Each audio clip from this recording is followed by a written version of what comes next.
Hello. Hello, hello, hello, hello, hello. Hello. Hi. How's everybody doing? Happy Saturday. Happy May.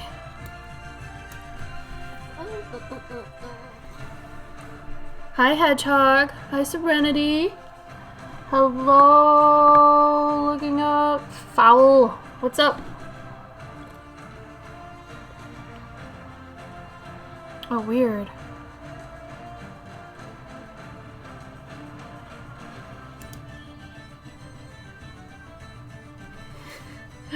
What the crap? I could see my iPad on my computer?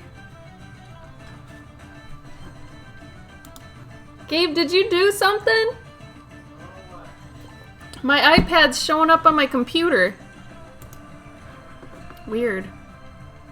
How are you guys? How's your Saturday? What are you doing? Oh my god, Firefox, now is not the time. Rude.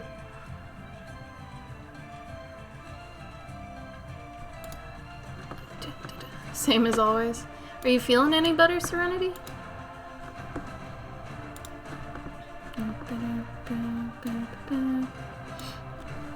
How's my audio? We good?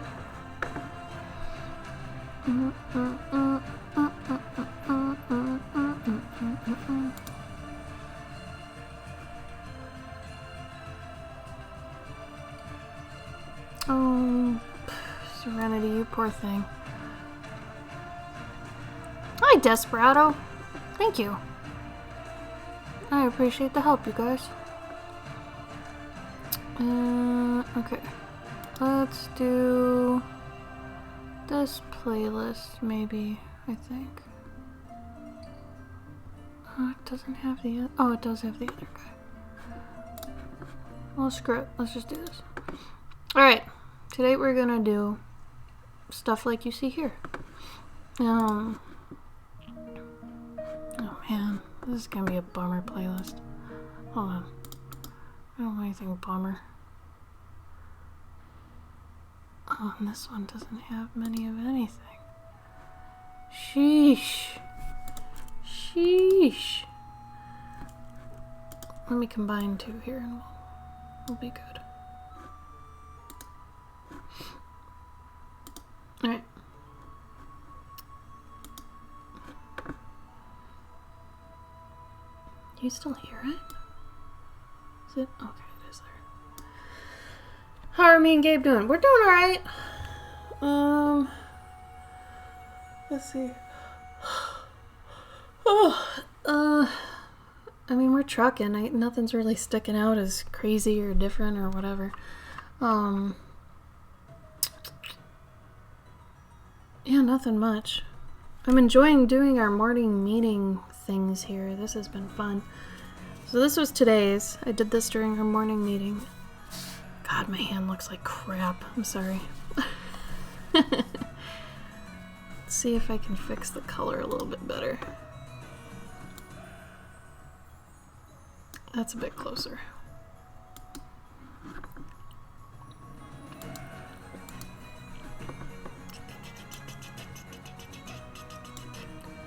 No face today.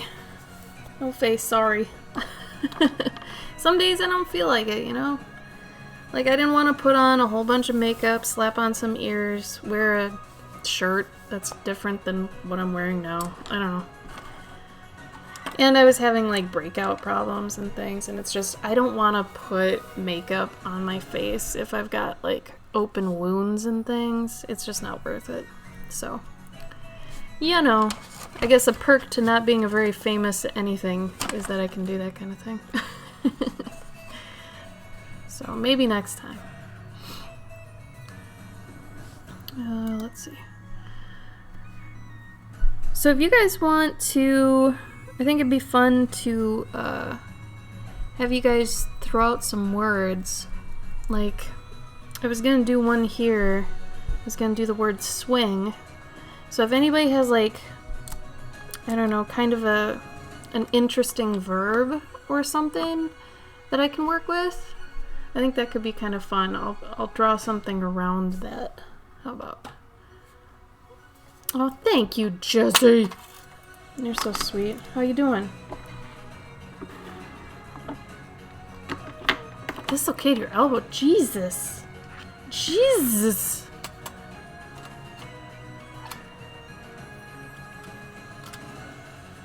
Oh, for sure. Yeah, I think he's watching the stream. Gabe, you saw that, right?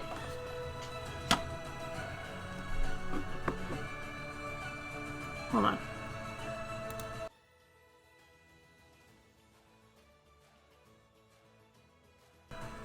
I let him know. Thank you, Dennis.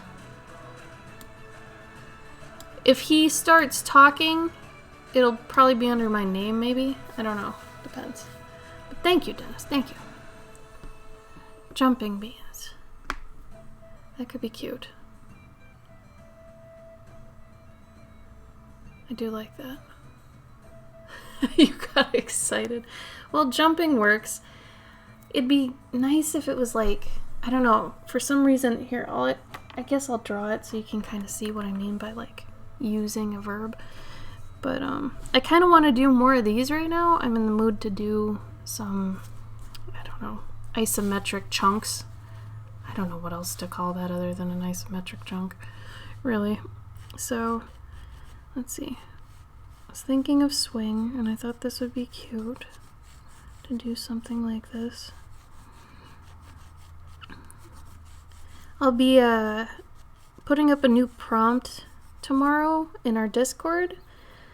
It'll honestly probably be revolving around isometric chunks.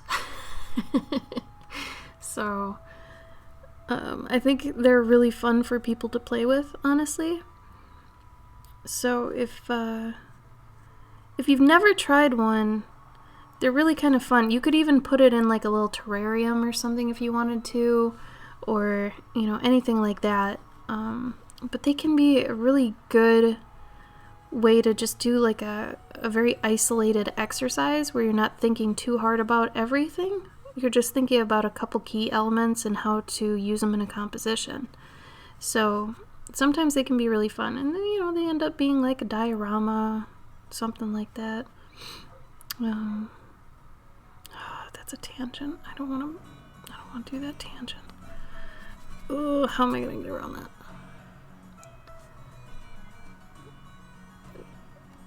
The Discord link? Hedgehog, it just went up in the chat. You see that Moobot? That Moobot's telling you about our Discord. Click that. Well, Jazzy, this next week, you'll have your chance. And then for anybody who wants to still do last week's, you can do these prompts anytime. You don't have to get them done by a certain time.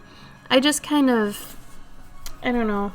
I say they're due, but they're not, you know.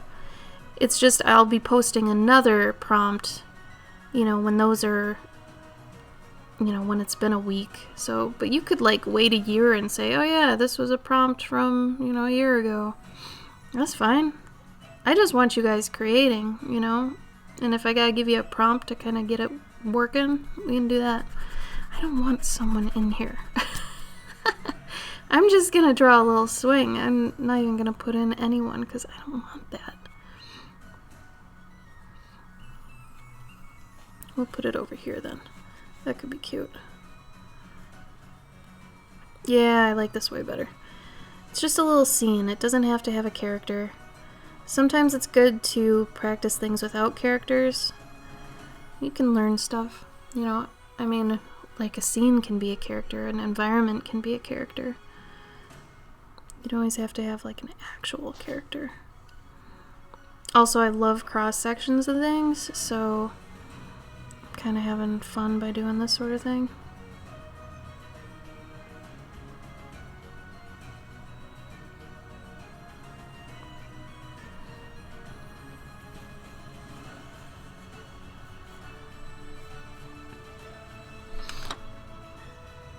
Kinda.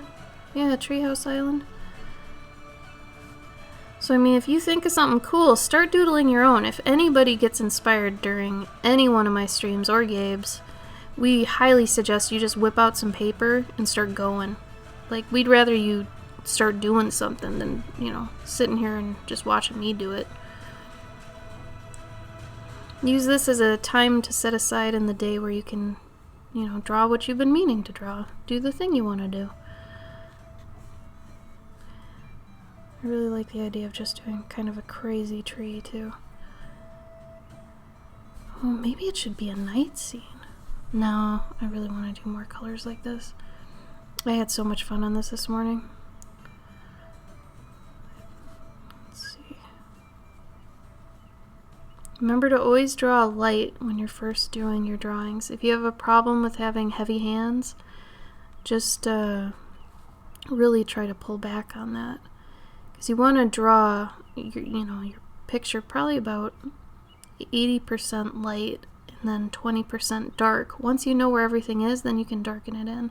I might end up inking this anyway, so I don't even know if I need to go dark. Chewy, welcome. Thank you for the follow. Oh, that's totally fine, Jazzy. Yeah, peel out, man. I can't. The elbow I dislocated was on my drawing room. Jesus. Use this time to play with your other hand, maybe. Try things out with that.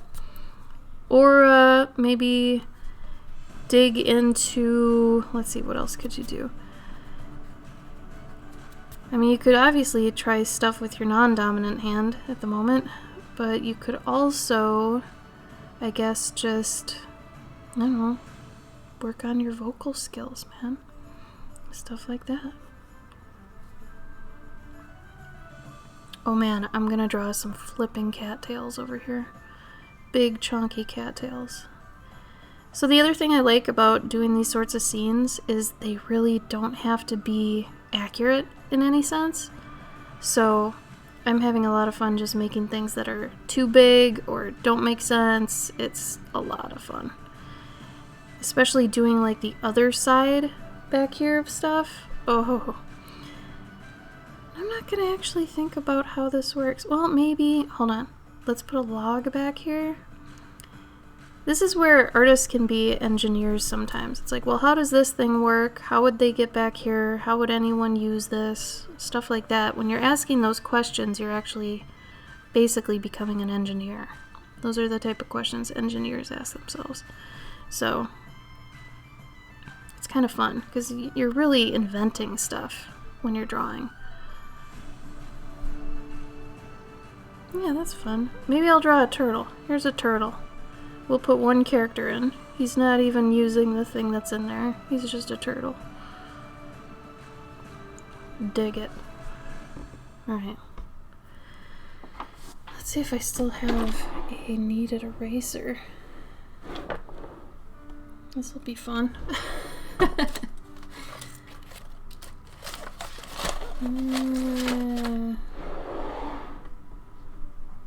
Gabe, do you have a kneaded eraser? Oh wait, I think I have it. Yeah, I got it. I got it. You need it. I need my kneaded eraser, it's true. God. It's okay, I've got one. Alex, I love you for the pun, but man, art school, that was like the #1 pun. Everybody always did. So it's like, yeah. I've heard it. It's okay though. It's always a good one. Can't be disappointed with it. Also, if anybody else uses kneaded erasers, I keep them in bags now, little mini bags, just because, man, these things just, they attach everything to them. They're awful. I mean, it's their purpose, but at the same time, it's their curse. You know what I mean? Jack Dawes, like, okay, no, that wasn't Titanic, that was Jack Dawson, wasn't it? Oh my god, why do I know that? Welcome, thank you for the follow. So this morning, this was kind of, wow, that was really loud. Anyway, this morning for this guy here, I was drawing it and I'm like, man, I've only got this brush here, and I was like, this is too big. I need this brush, which was across the room. And then I was thinking, you know what? No, because I remembered some James Gurney videos where he's like, you use a bigger brush, blah, blah, blah, blah, blah. And sure, he was working on, you know, bigger pieces than a 2x3 inch thing, but I kind of saw it as a challenge, so, you know, I kept with it, and I did this all with this brush. So, you know, you can get a lot of variation from some stuff. I need a paper towel. Hold on.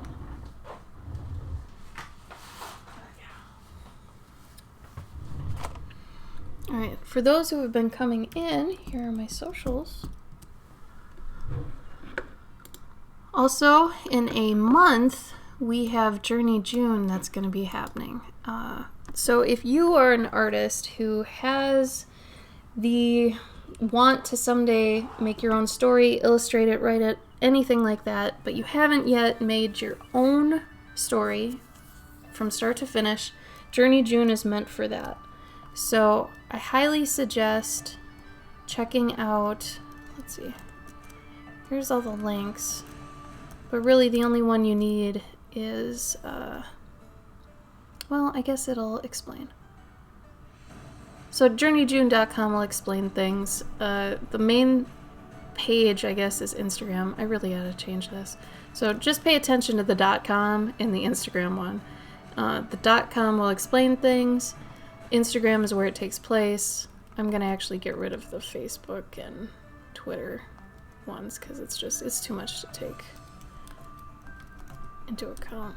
If you want a video that explains kind of what it is better than I am now because I'm going to be distracted in a moment, feel free to go there. Okay, so I was really proud of this water this morning. I really enjoyed that, so I was thinking let's start off with the water.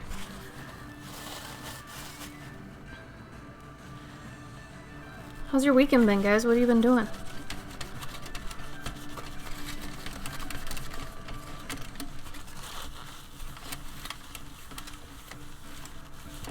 Oh man, I have incense burning and I put too many on, so it's like, it's too incensey.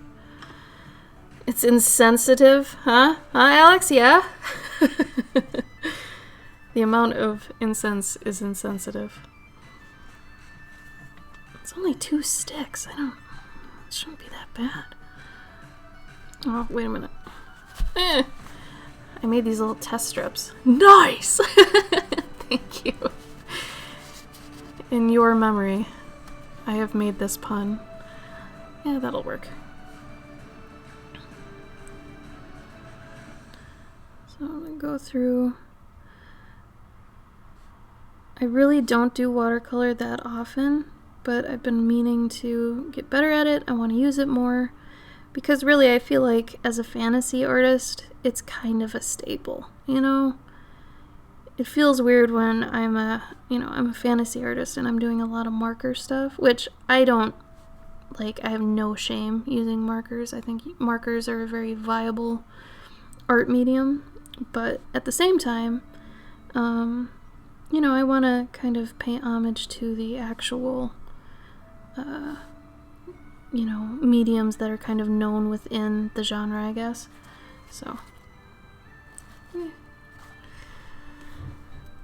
live show that starts on Tuesday. 3 finished pages of the 26-page book. Yes! Nonsense. Dennis, I'm proud of you. That's great. The main thing with watercolor is to do everything with, like, as much of one stroke as you can. And you're gonna see me not doing that just because I am still new to it, so I'm still breaking my bad habits. But if you do end up, you know, starting watercolor and all that, make sure you're trying to do it in one stroke, or at least don't lift your paintbrush. And you want to keep moving around the pigment and bringing it with so you don't get weird walls. So like right now I haven't lifted the paintbrush. And I don't plan to, but I do want to keep it moving here so that I don't get those, you know, watercolor walls where I don't want them. Because you want to end up using this eventually to your advantage and know how and where to place the walls. So in actuality, I probably should have went the other way. But you know what? Actually, no, this is going to work because I'm going to shade the bottom with either a blue or a purple. So having the more saturated, contrasted bit at the top where it would be hit with the most sunlight makes sense, actually. So, good. There's that. And then you can go back in again, add another layer, make it pop so it's rounding out. Just like that. Yeah, gradients. The world is built on gradients. If you teach yourself how to use a good gradient, you're going to be gold. Hi, Greg. How are you? I planted my veggie garden, and now I'm sketching a weird cityscape collage thing. I'll be painting it with watercolors. Joey! Yes! Nice to meet you, too. Joey, feel free to join our Discord and show us what you end up making. I think that'd be awesome. Hey, tired's not bad. At least you're not, like, hurting, you know? I'm glad you're here, Greg. I'm good. Hi, Megan. Right? I'm in awe of watercolor, too. And it's starting to be the thing where it's like, I'm watching it happen while I'm doing it, and it's just cool. I feel like kind of a nerd, because it's like, I'm doing that, but, you know what I mean? Like, I don't know, it's kind of cool. But I still feel like a nerd about it. Anyway, this month for my devoted dandelions, you're going to be getting all watercolor ATCs like this. Last month it was all toned stuff on toned paper. But this month, I really want to practice my skills. And I think it'd be cool to give you guys watercolors this time. So, and obviously anybody who wants an ATC at any time can get it here at the bottom. You can even get one on my stream right now, but there's only one per stream. And I'll do it live for you, but then you can't get one for a while after that because I like to make it so my patrons still get a deal. So, but you can do it every once in a while. Yeah, I know, I still gotta get her my head measurements and stuff. I gotta sketch it out. That's the thing I don't have time to do right now, but you can let her know that I'll have it for probably late tomorrow, I guess. I'm very excited for that. So, believe me, I have not forgotten, and I've been wanting one for a long time. Let's just say that. I think it would be a lovely asset to my whole Cloverkin thing. So, I need it. Need it. Oh man, this is blown out. Hold up. That's a bit better. I love your mom, by the way. We definitely are, Greg. Well said. Let's see. Oh, and that's a log. I almost forgot about this log that I put here.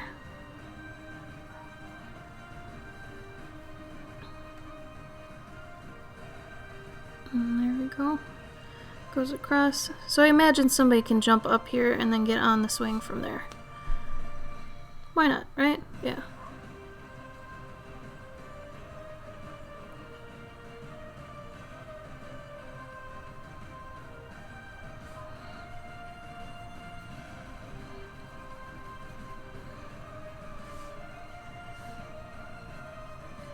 There's a little bit of refraction going on in the water here.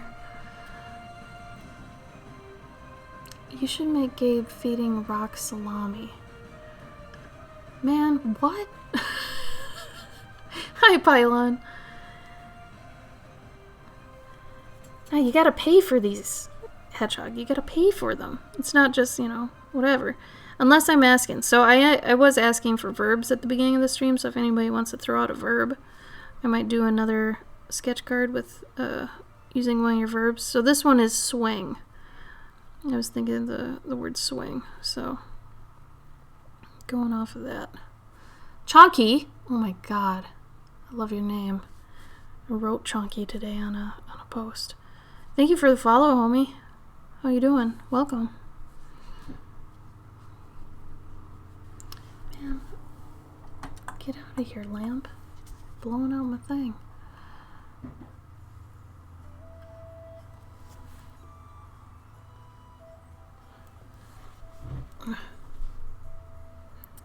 Alright. totally missed a spot. Something this small, and I totally missed a spot. That's pretty bad. Nightmare Cuddles, welcome.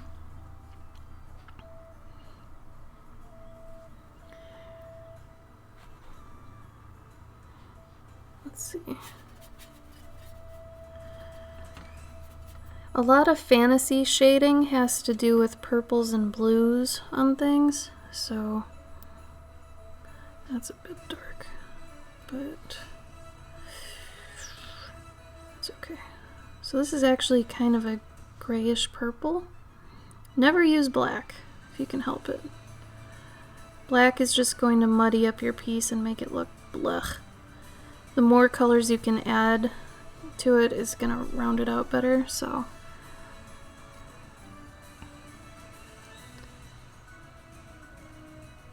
Oh, cool! Well, welcome, Chonky. I'm glad Dennis could bring you. I love your guys' podcast ideas and stuff. You're awesome with what you're doing, especially getting different artists all the time. I think people really enjoy that. So I think you guys are doing a good thing and have good ideas for it. And like always, feel free to, mention your podcast in here and to spread word of it. This isn't purple enough for me. I'll get there in a minute though.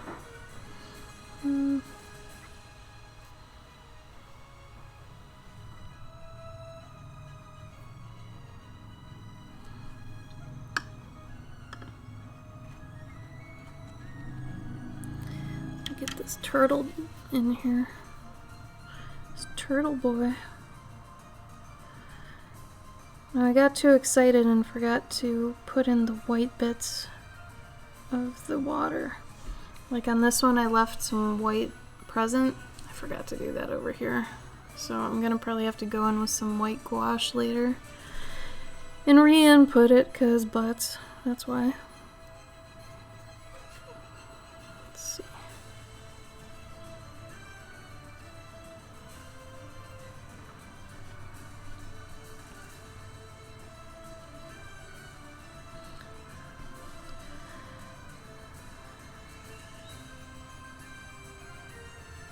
Getting in the little water shadows here.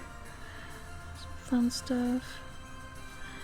Get in that shadow of the swing. I imagine the water's pretty still. No. The room as in Silent Hill? Or is this something new?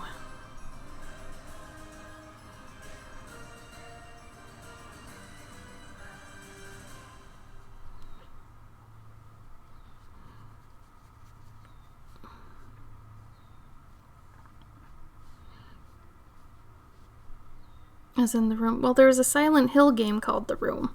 So, that's what's in my head already. Well, who's it by? Like, what company? What is it?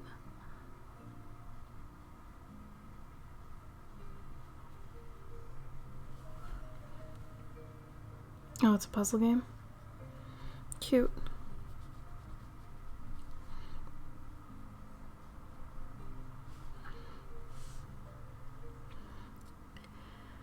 Fireproof. No, I haven't heard of it. What kind of puzzles? Like, portal type puzzles? Like physics puzzles? What kind of puzzles? I love puzzles. You guys be proud of me. I used this blue that I hate so badly today as this background, and I don't hate it. Hate it. I still don't like the color itself, but to be an artist, I don't think you can avoid certain colors, even if you hate them. And unlike this other one over here, I'm going to actually hint in the clouds on this one. I'm not going to actually draw them in. Which, that was kind of retrofitted on the other one, so I was like, well, whatever. I actually want that to be contained.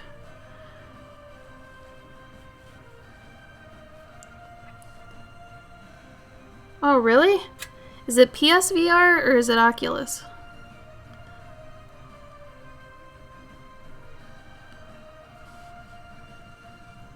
we only have PSVR. I'm super sad about Beat Saber though, because like I'll be like, oh yo, you play Beat Saber, and they'll be like, yeah, on Oculus. I'll be like, damn it. And Oculus people, man, they get like custom songs and things, but it's like, I'm not gonna buy, you know, a whole Oculus setup just to be able to get, you know, custom songs on Beat Saber. Don't get me wrong, I love the game like crazy, but man, that's a whole thing. If I was still as big of a gamer as I used to be, I'd do it, but no. Right now, no. Totally not worth it.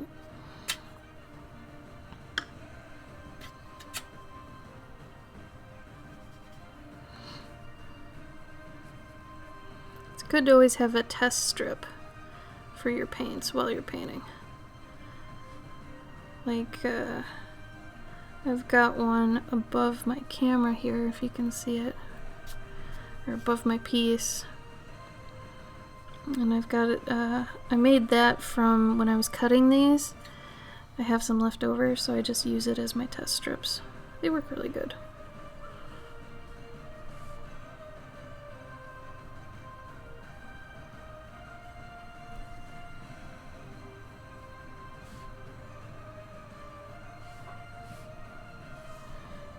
Yeah.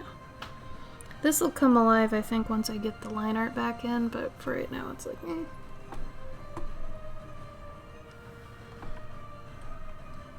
Oh, I planned on doing it by myself. Actually, I was gonna have a whole thing where I start doing Beat Saber in my Cloverkin getup. But to do that, we'd have to get a PC that's hooked up to our PS4. Yes, it would be easier with an Oculus. No, I'm not gonna get the Oculus because of that either.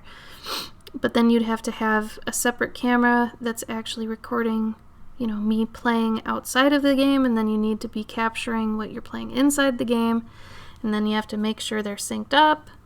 So that's a whole endeavor that I don't have time for right now. I would love to, and I was planning to, because I got really excited. I was starting to play on Expert Plus yesterday. I got halfway through 3 songs, which I think is pretty good, at least for me. I was maybe not even playing Expert a month ago. So to be on Expert Plus is a thing. Anyway. Oh, it'd be very entertaining. Yeah, and the Oculus setup is expensive. You're totally right, Jeremy. For real. Like, ugh. And we have Macs. And I know you guys are going to be like, ugh. But, I mean, you know, for art, if you're serious about art, get a Mac. But, yeah, in terms of gaming, PC, like, you know, is better. I know. You don't have to tell me, I know.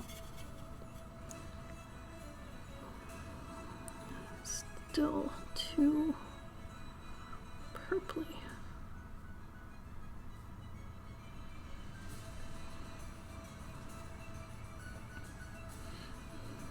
This one's ending up a little bit muddier than I'd like, in all honesty. But we'll see where we go. This might just be the ugly middle phase. Every project has an ugly middle phase.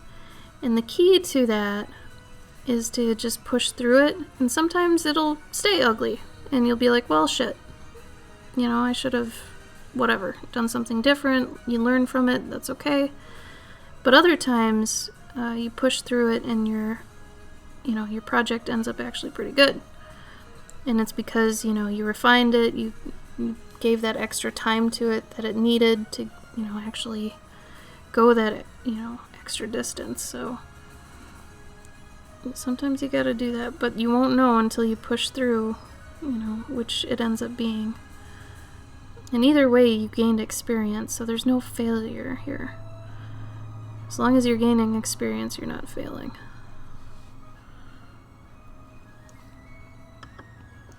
I don't want to just stream the screen, especially if I dress up like an elf, man. Like, that's a missed opportunity if I'm not dressing up, too. Especially for me. You know. You know. Well, we'll look it up for sure, Sheldon. Thank you. I always love new recommendations. Whether or not I get to play them, different story, but I'll at least go check them out.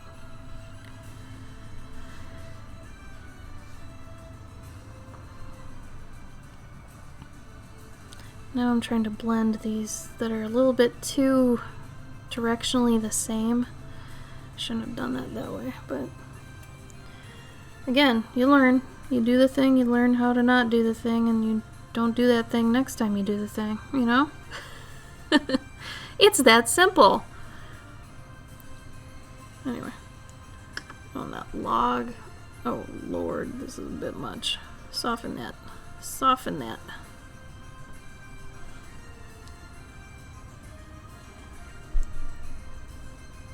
Yeah, Hedgehog, I know, and that's what I just got done saying, is how much that entails, and it's like, I don't want to do that right now. Homie, I know what to do. I don't have time to do it. Nor do I really have the drive. That's more than the stuff I actually have to do. So, you'll have to wait. Might be a bit. Jeez. One of my main watercolor sins is too much water. Gotten good at not doing it, but man, sometimes it still happens.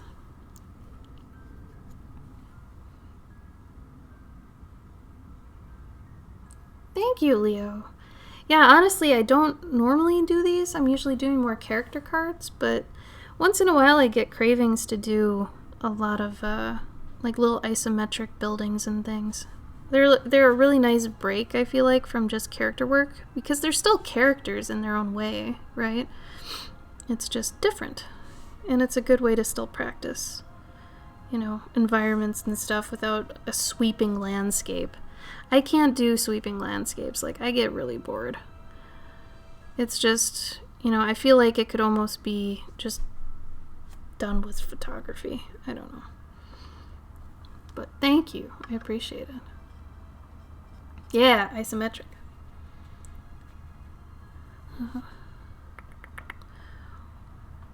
I don't think I could ever draw something in orthographic just because it makes me a little bit ill, like in terms of like vertigo almost.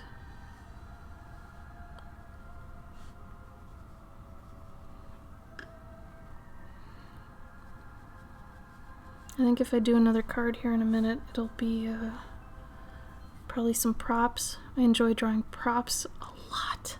It's stupid. I get these cravings to do certain things, and it'll be crazy. Alright. What else do I have to do? I have to do like 2 more things, and then I'll go in with the ink, and you'll kind of see things start popping.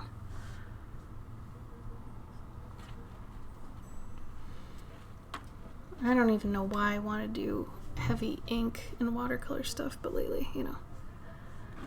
Yeah! Props, assets, satchels, bags, bottles, herbs, things you'd find on a table or on a belt or in a backpack, fantasy stuff, things like that. Again, here are my socials for anybody new coming in. Chortle, cower, hoard, share, devour. These are good.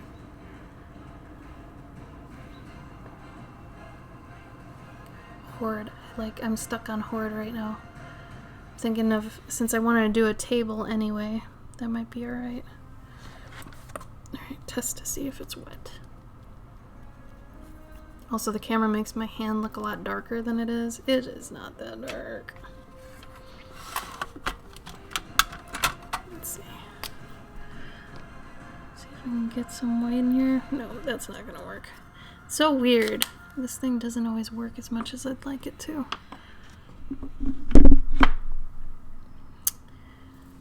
Let's see. Like noob tips? I guess it depends kind of on the prop. I mean, just objects in general, make sure they're not floating. You know, if you put them on a table or something, just make sure they've got a shadow under them of some kind. A very amateur thing, I guess, to do when you're drawing is, let's say you've got a satchel, right, or a little sack here. Let's do a little money sack. Okay, so you got a money sack. Your money.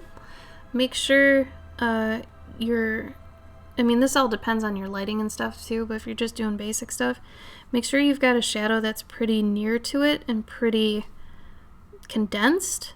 Because if you do one that's like down here or something, that means there's really harsh lighting coming from back there. You just want to be able to set it down in space, you know, and you don't have to do too much from that. Like if you got a character walking too, let's say, you know, whatever. You know, keep the shadow really kind of condensed, because the minute you start, you know, making it longer or something, that's really screwing with your lighting, and if the rest of your piece doesn't reflect that, you know, because you don't want to do this. A lot of people will be like, oh, there's a shadow, and they'll go like that. Don't do that. I mean, unless you're reflecting it on the whole outfit and the whole person, that they're being backlit, you know, you don't want to do that.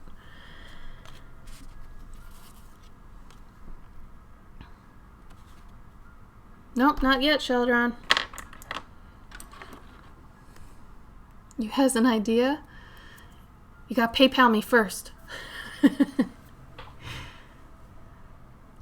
guys have any tips? I tried drawing a shield, but ended up drawing the whole character. Okay, so, hey Ev, welcome. Right? Environmental storytelling, it's so fun. But it's the same thing with props. Anytime you're dealing with props, environments, anything that's not a character, it's still technically a character. So, you know, you're going to want to treat it that way. So if it's the focal point of the piece, or maybe, you know, depending on who owns it, you know, it's good to do the who, what, when, where, why with your items.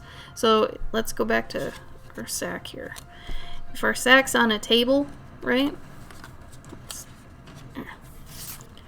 If you've got a table and your sack here is on a table, you want to tell everybody what is the deal with the sack, right?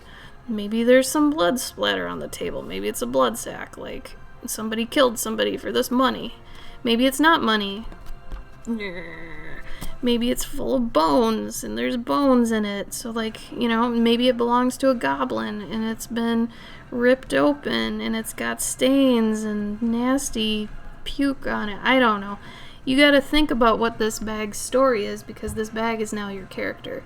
So technically you're always doing a character piece. It just depends, you know, on where it's been, what it's doing, what its purpose is, all that stuff. Oh, Kristen sending me stuff. Okie dokie. Standing by.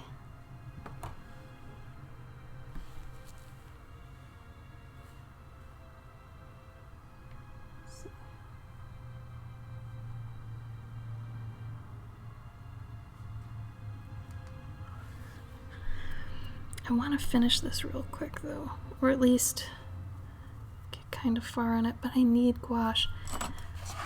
Where's my gouache? Gabe, are you here?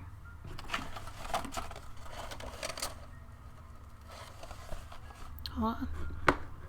Oh, you're here the whole stream? You guys.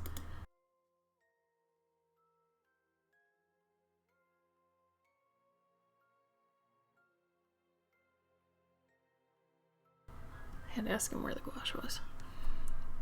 I'm not gonna lie, I feel like getting the phrase tattooed, everything you draw is a character. You could just say everything is a character, you know? And I agree with that. I think as long as, you know, you think about that, even like a rock or something. Gouache? White gouache? Funny enough, this weird paint pen doesn't do crap. And it's just like Faber-Castell to let me down. Jerks. I don't know why it doesn't even work. Sorry for the noise. Maybe this will work. Signal. This one. Oh, does this work really good? It's acrylic. Oh, it is acrylic. Is it shiny? No. You sure? I guess I'll try it. I don't think so. Is it a paint? Oh my god, yeah, that's a paint pen. Oh, actually, that should work nice. Dang it, Gabe, I want one of these too. Malcolm? Yeah. Shoot, that's nice. Oh, Leo, thank you for the follow. Alright. Well, Gabe gave me this. Let's make this work, I guess.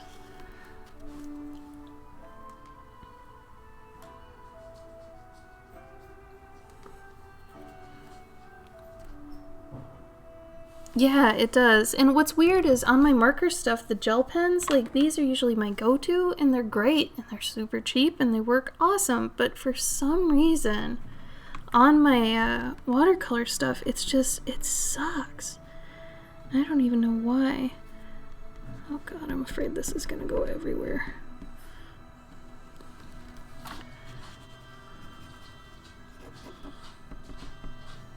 I think I have to shake this because I don't want to go crazy all over my thing here. Thank you! Yeah, ask questions. I love questions. That's the whole purpose of my stream.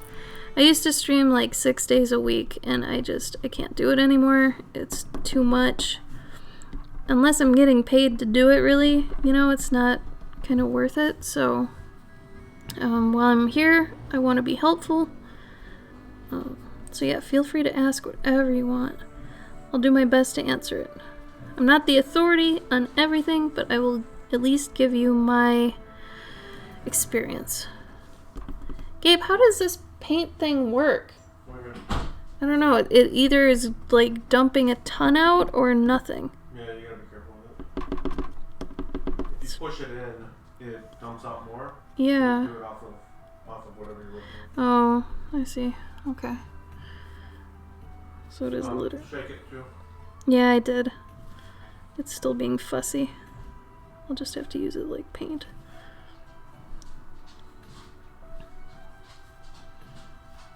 But yeah, usually my medium is markers, funny enough.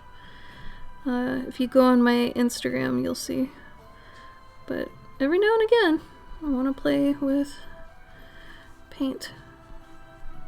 You gotta stay frosty. You know, if you're an independent artist, you have to kind of be good at everything a little bit, I feel like.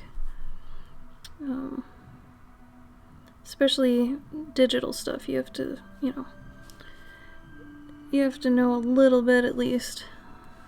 Luckily, since I was in games for like 10 years, I've already got my digital side down. So, there we go. That's a bit better. Kristen sent it? Okay. Okay. I'm sure it'll tell me in a minute. You want to start telling me what you want, Chaladon?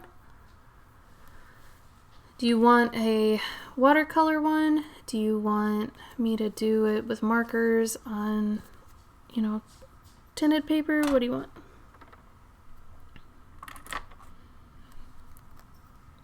Gel pens never work. Really? Oh god, it works for me, great. I think it's because, at least gel pens on watercolor paper, I think it's because it's textured. I really do. I think it's because it's textured. But it works really well on with markers on regular paper. Thanks for the follow, Salem. Welcome.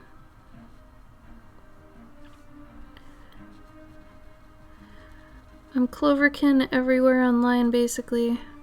You can find me. I'll have to shade these clouds a little bit at some point. But sorry if that was loud, y'all. Egyptian themed. Oh, that's my call. A full minute behind for real? Jeez. Hi, Serial Heroes. Just like a giant Anubis statue or something, I think would be cool. Okay. I'm well, Serial. How are you?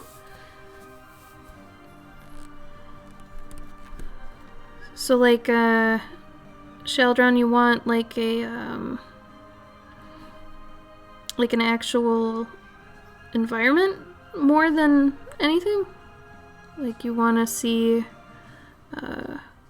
like statues and stuff in a room? Is that what you're saying?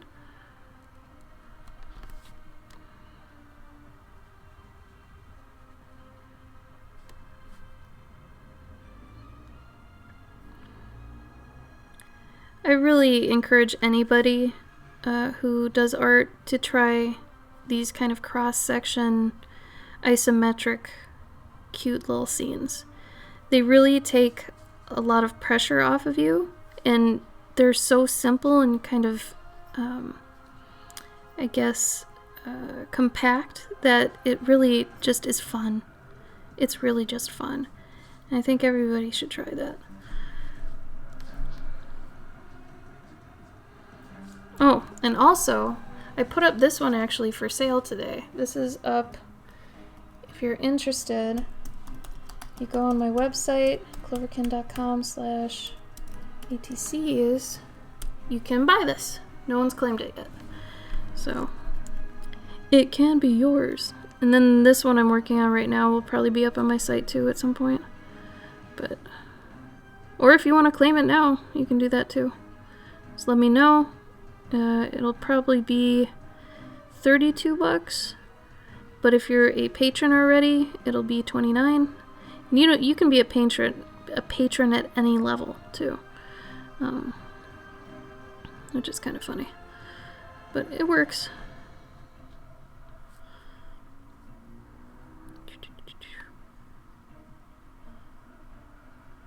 Oh my god, I'm having so much fun with these today.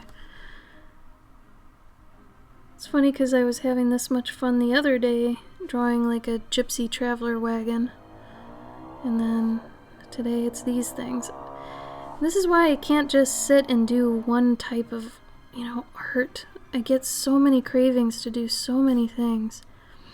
And the best thing about being an artist is that you can kind of do anything, You can make anything basically into a job if you love it enough and you try hard enough.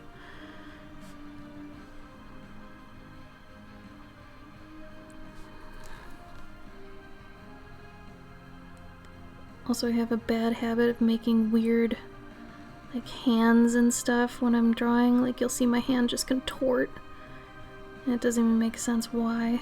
It's just how I'm holding something. It's stupid. It's kind of like when you're drawing someone's face and you end up making that face. It's exactly the same thing. Like, the same.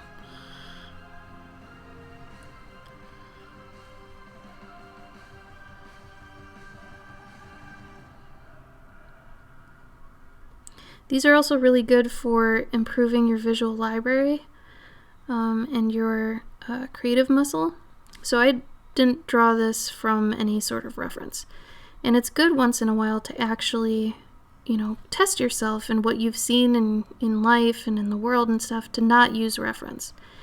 And I think it's just important, for your heart, just in general, and, drawing what's in your brain and getting it out and trying to visualize what's in your head out of your head. That's a skill in itself. So, drawing without reference is very important. It's probably as important as drawing with reference.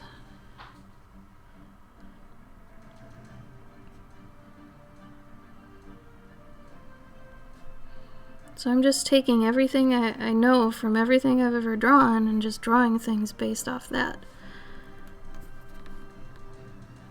And it's kind of a fun way to test yourself. So really, you can think about it like it's a real test, like in a class. It would be, taking the test because you're not using any study materials, you're just using what you know, and you're, throwing yourself into a situation where there's questions, and it's like, well, what do I do? How do I do this? Where does this go? So it very much is a test. Where if you're studying, you're looking at reference and all that stuff, you're preparing for that test, And also drawing from your mind is a really good way to relax a lot of the time. Hi, DHT. Oh, let me catch up in chat real quick.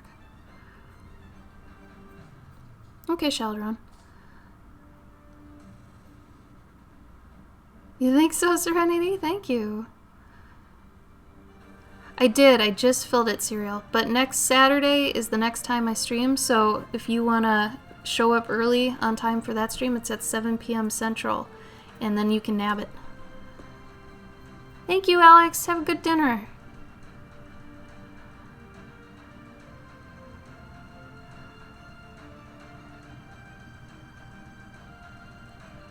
But yeah, Serial, feel free to give me a follow and turn on notifications.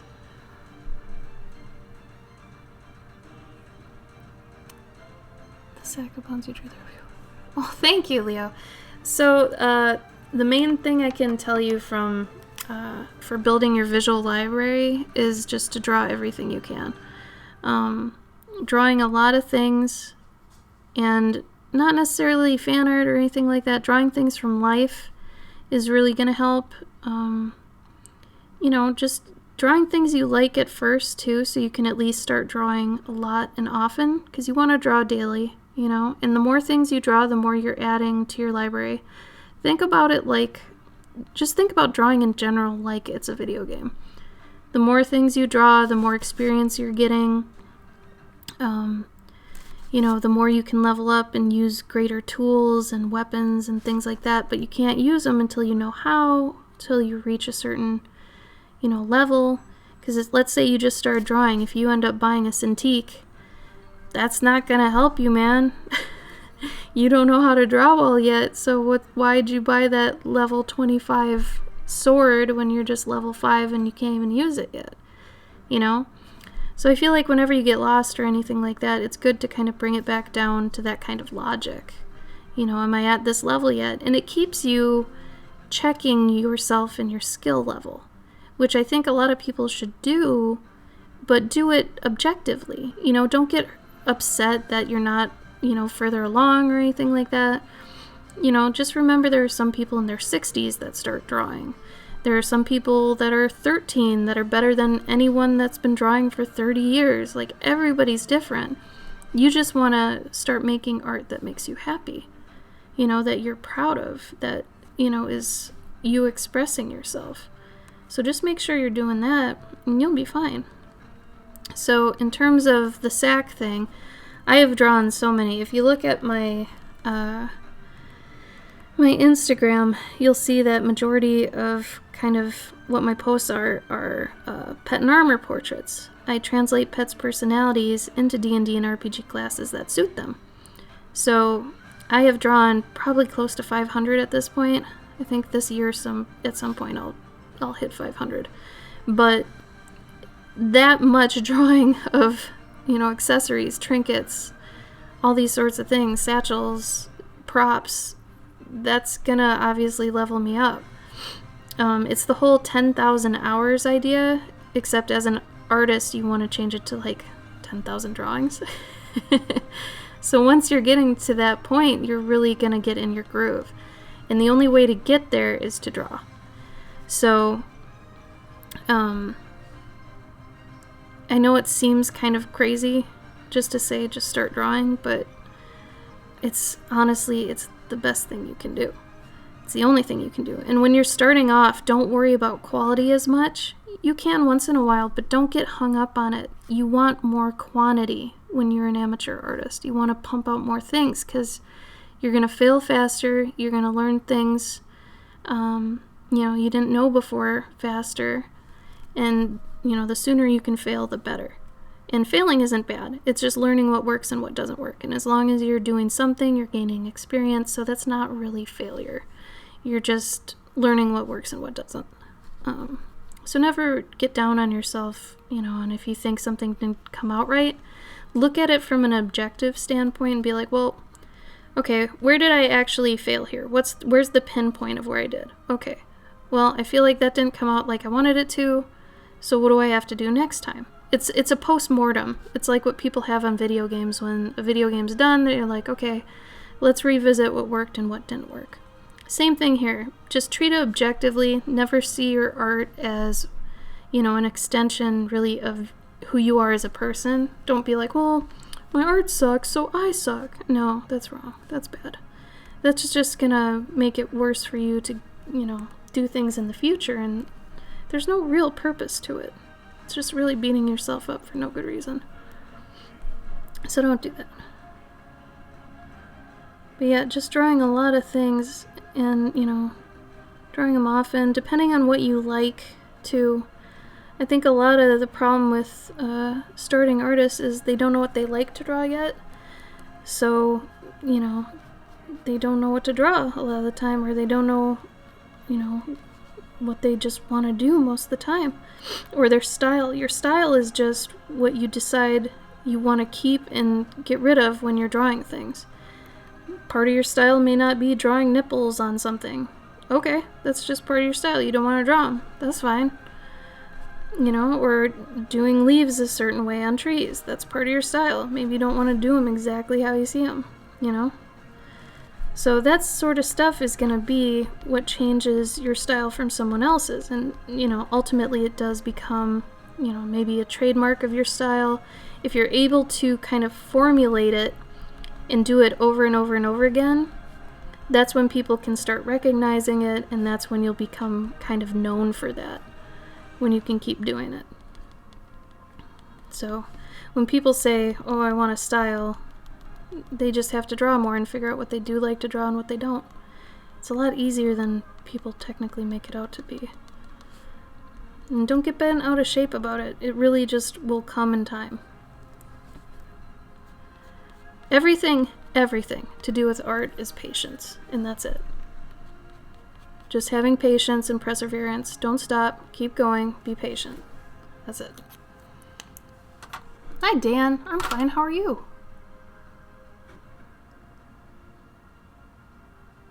There you go, Leo.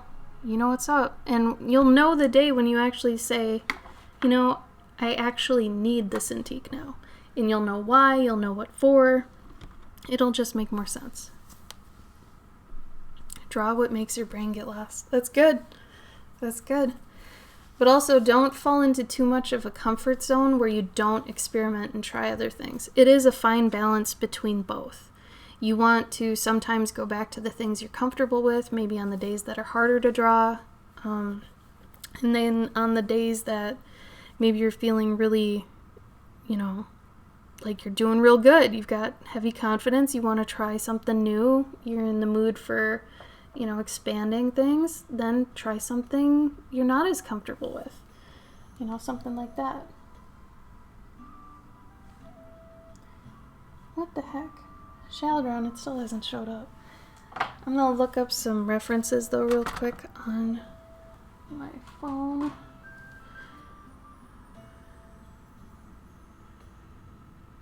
Sheldron, was it on PayPal?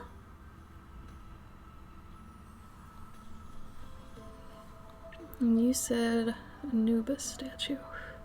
Do you want it real, like really realistic, Sheldron, or do you want it kind of cute or something? I'm gonna guess you want it realistic, knowing you.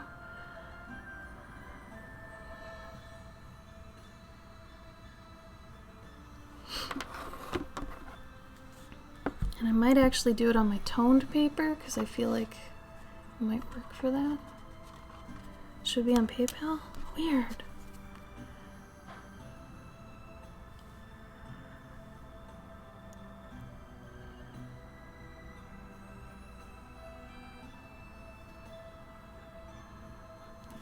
Okie dokie.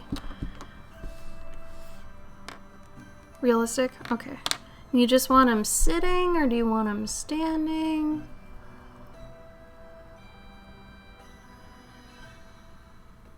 And actually, it'd probably be okay being toned, Kristen, because it's just gonna be like, that's 35. Alright. Now it went through. You want a color? Okay, I can throw in some colors. Alright, now, let's see. You want realistic? Do you want him standing, sitting? What kind of thing? Yep, that was my my idea with that. Jeremy, you got it. For a little bit, though, you're not even gonna... Like, these two are a little bit different here. Up to me? Alright. can you tell me why you picked Anubis? I might be able to kind of include the why in it. Or, like, focus on a certain part because of why you picked. I know that sounds crazy, but I'm not gonna scam no one. I was gonna say, I should have told you earlier it could have been toned just because it's like, you know, it's mainly sand. But I can add some color. Let me look some more here.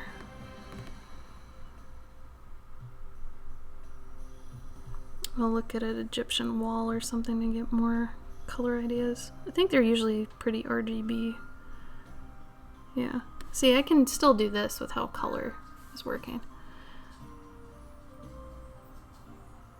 Oh, cool. Do you want him guarding a room then? That could be kind of neat. And that's what I kind of mean, like, including the memory or whatever you're kind of liking it for.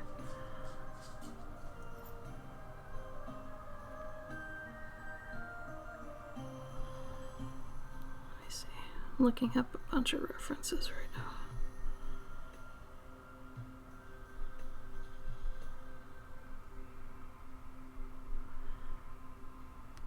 It's funny that sometimes my phone is faster than my computer. Just for looking stuff up. When you're streaming, everything kind of slows down anyway.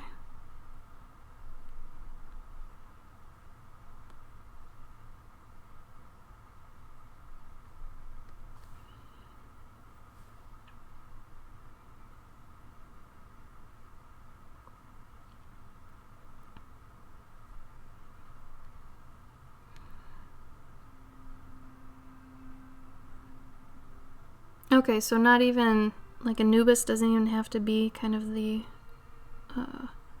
focal point, is what you're saying? You just want kind of an Egyptian room-ish?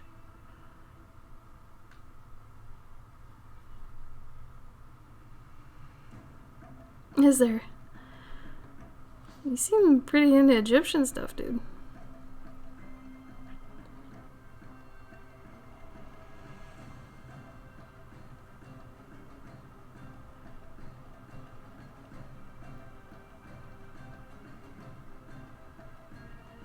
Oh man, all these poses people do online, like, they're half into it. Most of the time that's just kind of... Leo, probably just till 10 at the latest usually. It's typically from 7 p.m. Central to 10 p.m. Central. Just kind of has always worked out that way. At least since I've been streaming once a week. When I was doing 6 days a week, it was like 8 hours. It was ridiculous. But probably just for another 2 hours.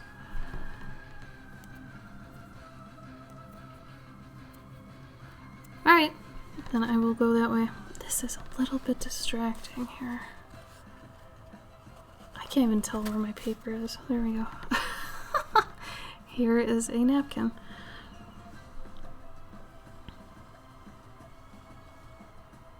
Do I want him tall?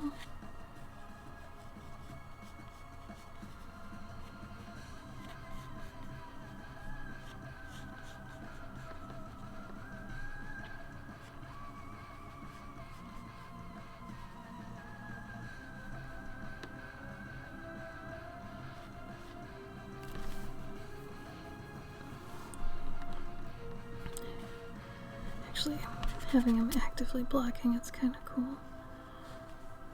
I knew I'd need this. I was like, what am I gonna need a ruler for today? Well, looky here.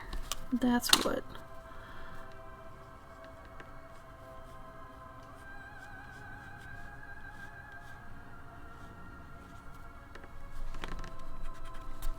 If it's okay, I don't exactly want him standing.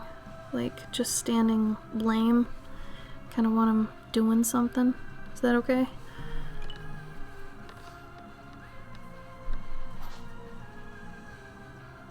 And he's a jackal, right? So At least I remember him being a jackal.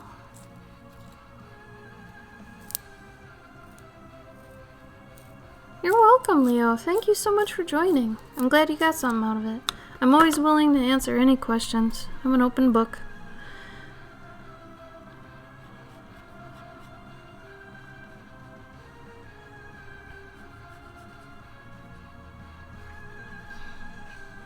Cool, man. Thank you. How's the little boy doing, by the way? Is he still good? Kristen just said he was fussy. I mean, that's babies for you, I guess.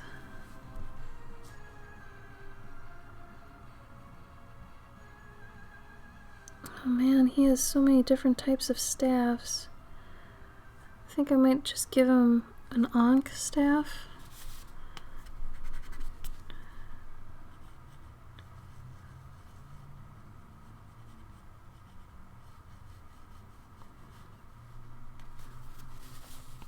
You got him sleeping. Aww.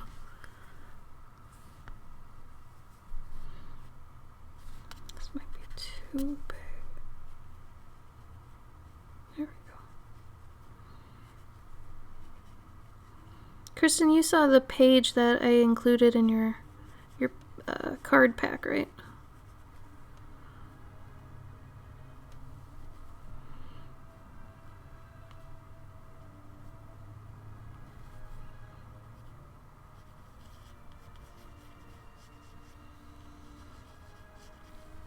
Serenity, you're still here, right?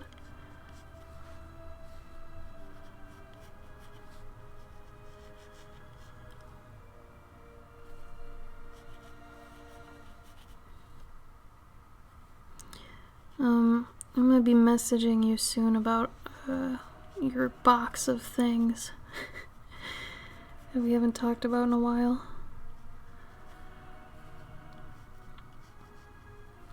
I think I'll be able to break it up and get you some now and some later, because the only thing that's really holding back a lot of it is that commission that I promised you. But I want to have that have some actual good time for me to do it, which won't be for a while, but I owe you so much other stuff. I want to get it to you, so.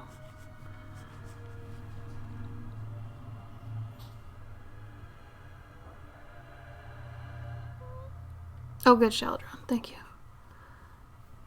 Like, you wrote it, DHD, or you read it?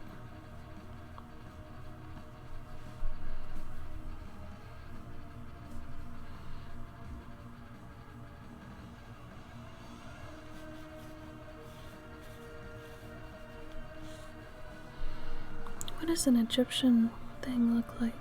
I don't like just doing regular Egyptian doors that are like just literally a square in the wall. I would rather have some ornate stuff around it. I mean, I know it depends on what kind of door, but still. Especially if Anubis is guarding it. Come on.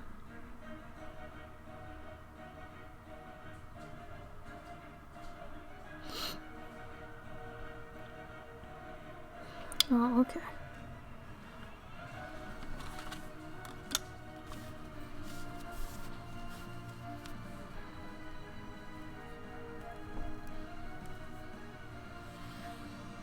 Picturing a pretty big door.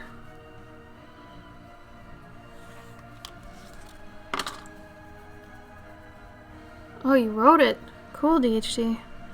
I'll have to look at it later. Good for you, homie. You're always making stuff.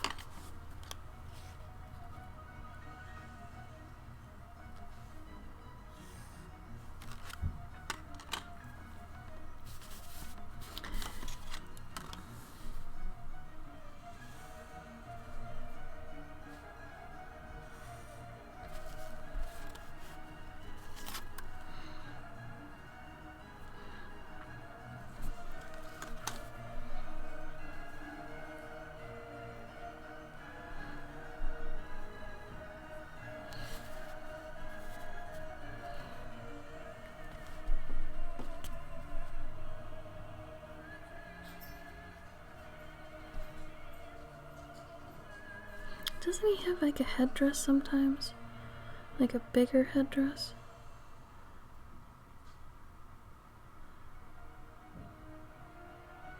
Because I don't want it to look like hair.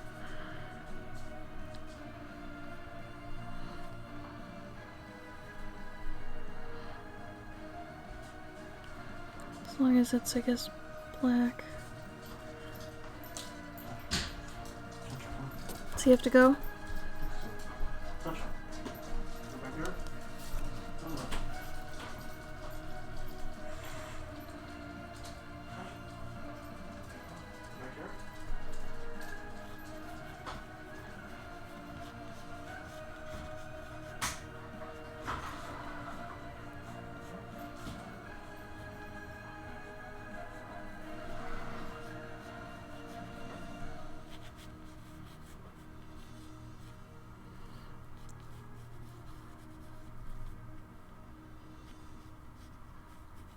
Man, these Egyptian gods are kinky, man. This is like treasure trail stuff.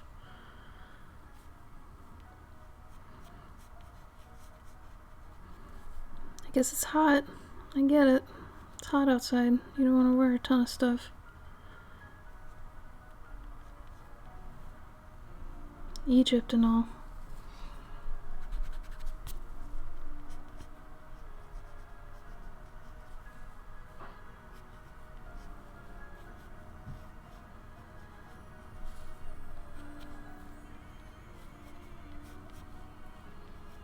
How much do escape rooms cost to play, Sheldron? Like, is it per person, or is it like you have a group and it's a flat rate? Like, what is it?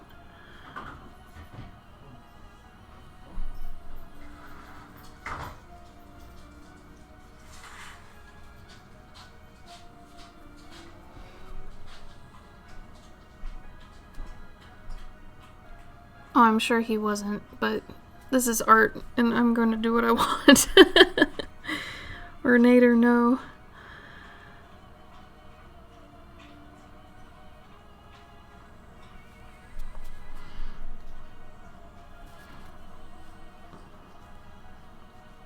I mean, it would make sense that he would be pretty basic, but still.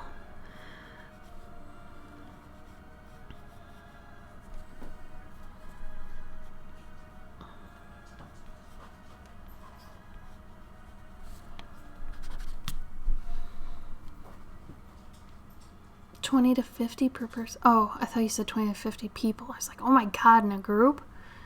20 a person's not bad. That's pretty cool. Yeah, I've never been to one. They always sound pretty fun, though.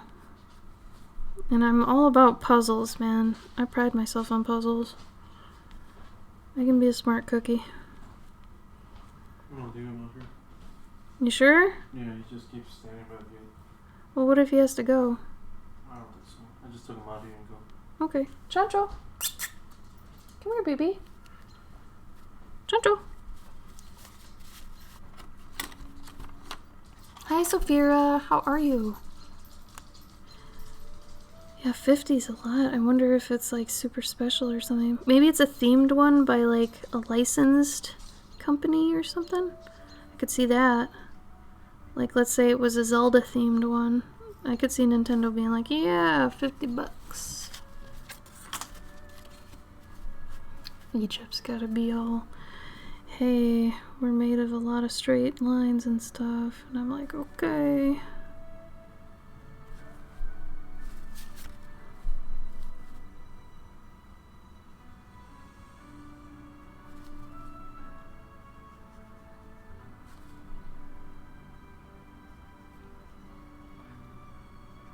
I feel like in media, like popular media, people go back and forth on like Egyptian stuff. Kind of like pirates, actually. It's like, you know, popular media will be into pirates for a couple of years and then they'll be out of it, and then, you know, here comes another mummy movie and then people are like, eh. Like, it goes back and forth. Maybe it's the same actually with cowboys too. But I feel like sci-fi is pretty, like, prevalent always. Fantasy too. But those other ones, those little niche genres, niche genres.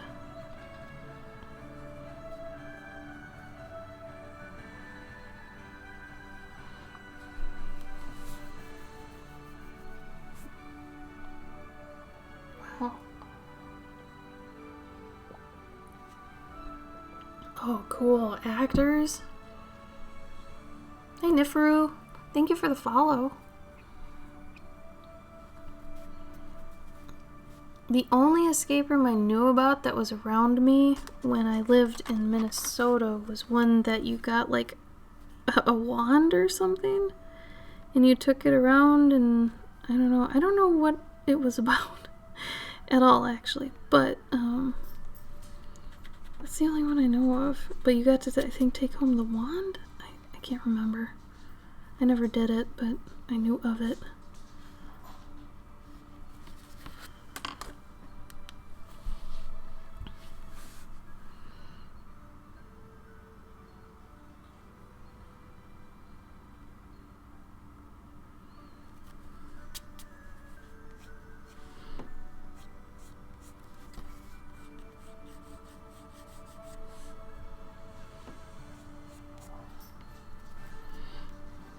Throw some torches on this biatch.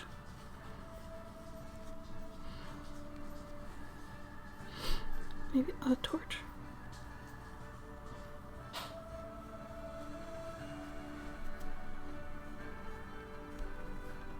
Sorry, sconce. My bad. I remember having to make sconces for a game. It's like, it's not a torch, dude. It's a sconce. Get your shit together.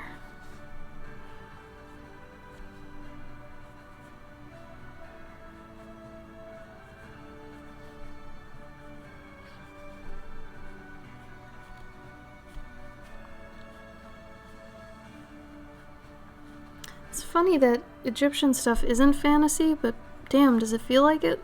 You know? Like, that's so weird.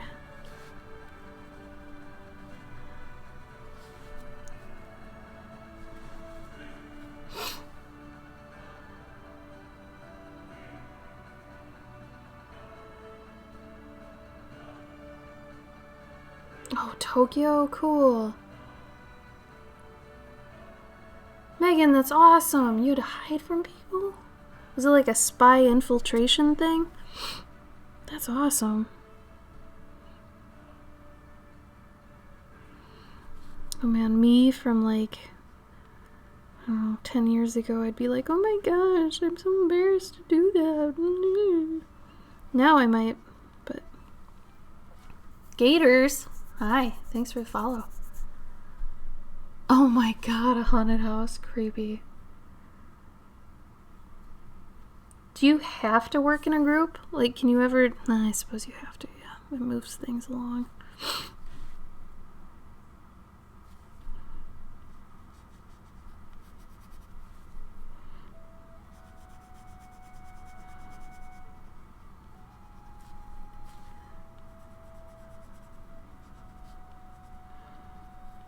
Or can you do, like... You can do 2 people, right? Sheldon, it sounded like you could do 2.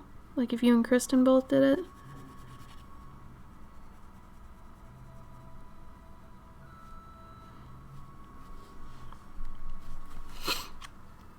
You probably won't win. Sounds pretty accurate.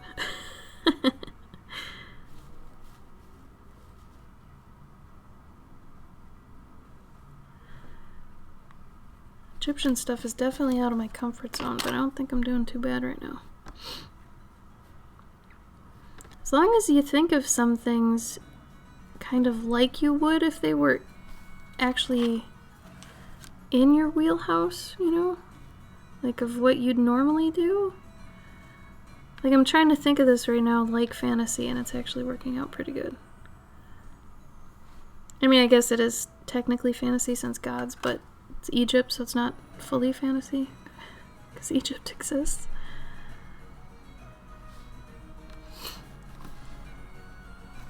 Oh, 3 would be great.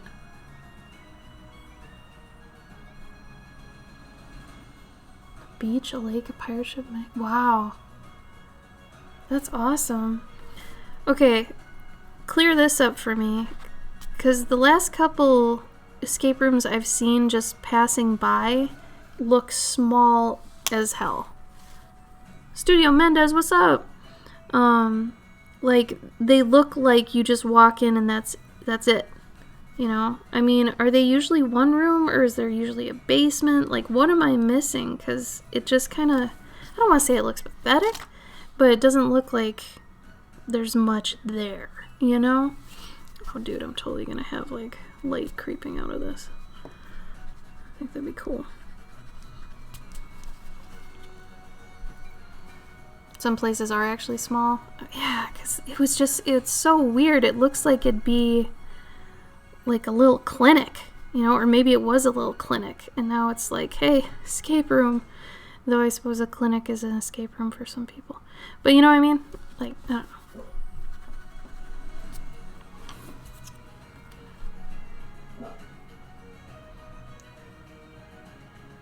Oh, okay.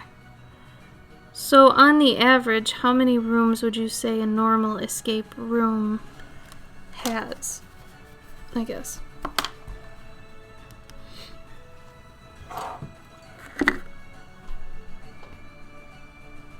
Do they really? Wow. Yeah. Does somebody come rescue them if they get lost or something? Or is that impossible?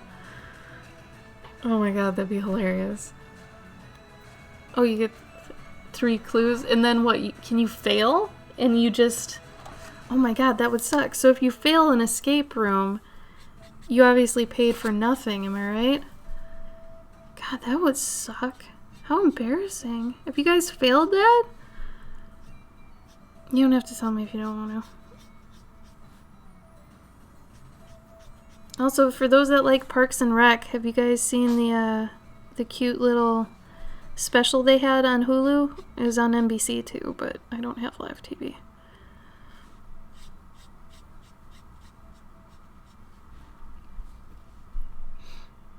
Oh yeah, don't they have time limits? They have hours off. And you don't get your money back, right? Oh no! Oh, they take a picture of you failing? God, that is shame. There's a record of you failing. Wow. That'd be like if you lost a bowling game and they took, you know, a picture of you and they're like, yeah, you lost. It's like, wow, shame photo. That's crazy. I guess it makes sense, but still. It was super cute. I like that it really kept in line with all their characters and everything that they did, they would have done during Corona. Also, do you guys think they changed it from Corona to COVID to protect the beer? I was thinking that the other day. So it's like at some point we went from calling it Corona to COVID. It's like, well, what happened there? That's cute. Megan, I think that's funny. So I guess that works for a lot of competitive people. Like they want to go to a high fail one, yeah? Sheldon, would you say that's true? Like the high fail ones, you're like, yeah, I can do it. I can be the guy. I could see that for like competitive smart people. I think everybody would, DHT. Megan, I'm a very different person in an escape room. Man, I'm a very different person in a grocery store. I get it. I'm with you.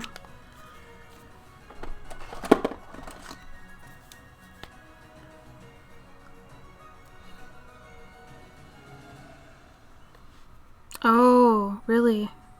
Like poor planning sort of thing?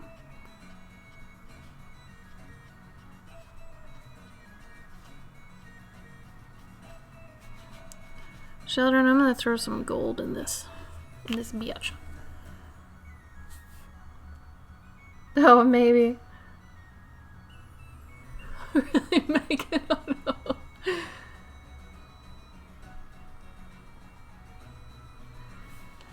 How could they even have an escape room though if they suck at making it?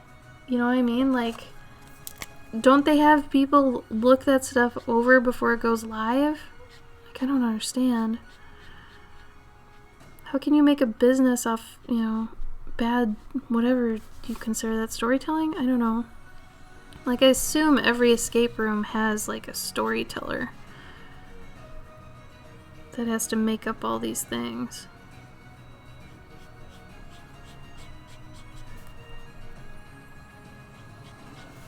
Krista, I'm probably gonna PayPal you $10 back, because even if you wanted color on this, it's still gonna be mainly toned.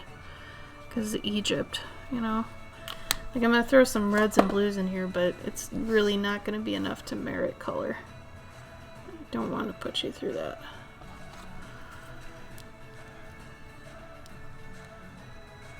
Really, Megan? Oh, wow. That sucks, dude. A dumb nut. Oh my god.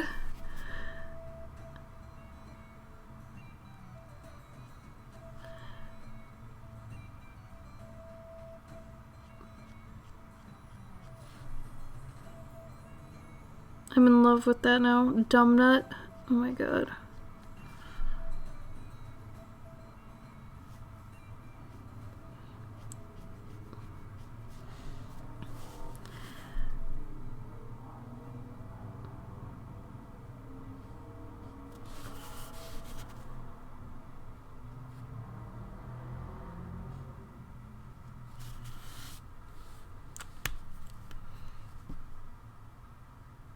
Until you get to the room. That sucks. If I can't escape a room, who am I? What is life? Yeah, that would be a downer, I think. Low point of my year. I couldn't get out of her room.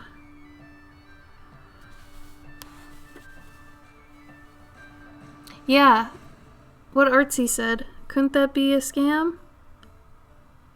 Maybe that's part of solving the room. Solving the scam. Is there another thing that's come up yet that's like escape rooms but different? Like, you know, because I kind of see escape rooms as the new bowling or laser tag. Remember when laser tag came out, people were like, F bowling, let's go and do laser tag. And now it's like, F laser tag, let's go do escape rooms. Like, what do you think the next thing will be? Or is there another thing already there? And I'm just dumb.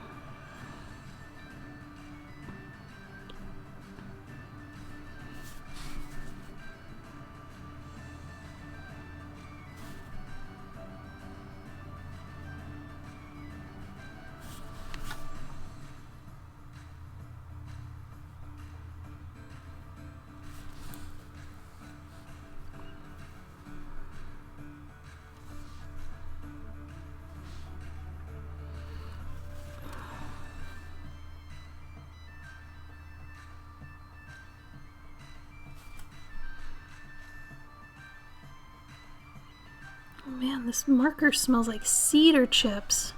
Whoa. That's kind of cool.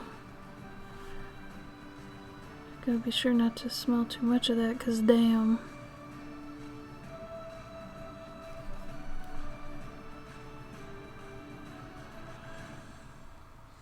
That's weird. Why does it smell like cedar chips?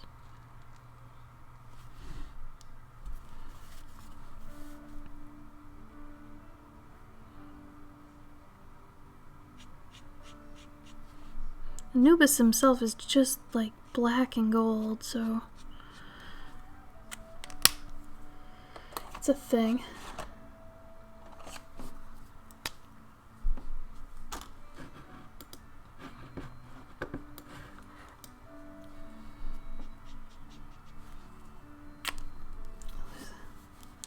Oh no, Megan, we died. He's the dumb one. No! Oh. That would suck. Like, how long did it take you to fail in that one, Megan? Like, what if you pay, you know, and then just for, you're in there for what, 20 minutes? And then, oh, you failed. Get out. Like, what? That seems so silly.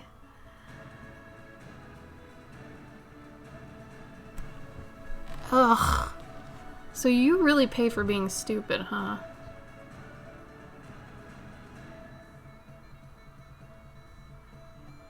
Damn. I don't know how to feel about that, man. I really don't. Like, I get the shame thing. I really do. I'm all about it. But the money thing, I don't know. I feel like you should get half back or something.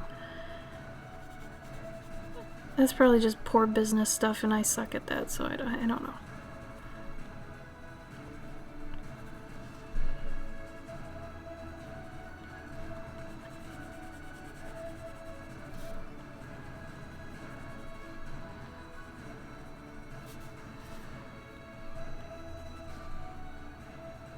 Okay.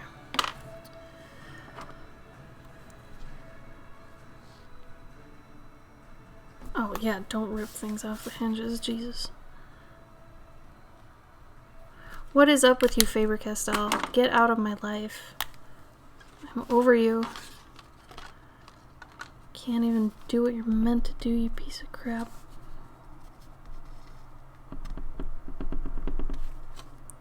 You too, paint marker. What's your deal?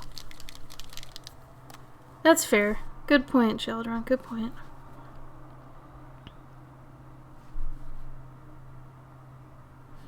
It's funny how some art supplies can be so moody. But like, you know, it's kind of like a rock star or something, or a celebrity. It's like you're moody, but I mean, when you're working, it's awesome. But man, you're shit to deal with. That's how I feel about this damn whatever this is. Screw this thing. Oh, there it goes. You son of a bitch. Does anybody else swear at their art supplies? Piece of crap. This isn't even mine. I'm just gonna swear at it because, yeah.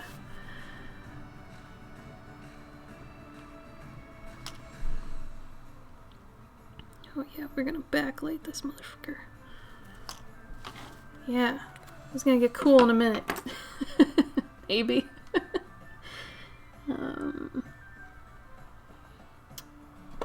there we go. Oh yeah, Photoshop's its own, like, beast.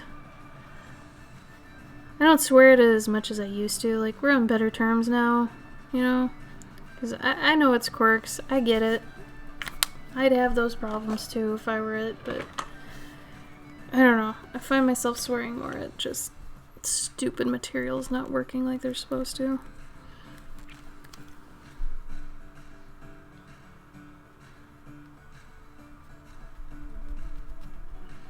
How we looking, Sheldron? Is this kind of what you were thinking? Something like this? Also, I'm gonna go in with some pastels later and pop some stuff. Son of a biscuit! There we go.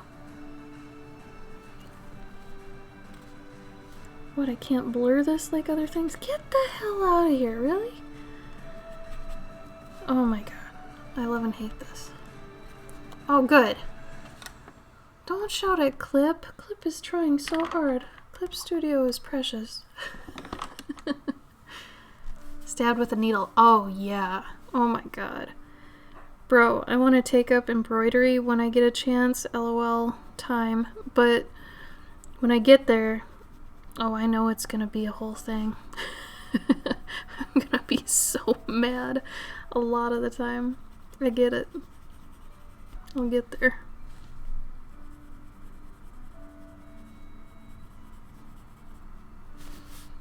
Ah, shit. Oh, yeah, okay, that's fair. Serenity, I'm never looking for anything because the only reason I'm in that program is to use the ink and get the fuck out. So yeah, if you're looking for stuff, F that. Yeah, no, I give up already. Whatever.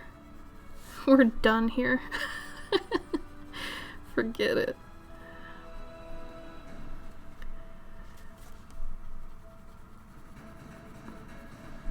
So this will be fun because I can play with his backlighting. So once I get this put in, I'll start doing the lighting on everything else. God, this reminds me of Poltergeist. You guys see Poltergeist? The old ones?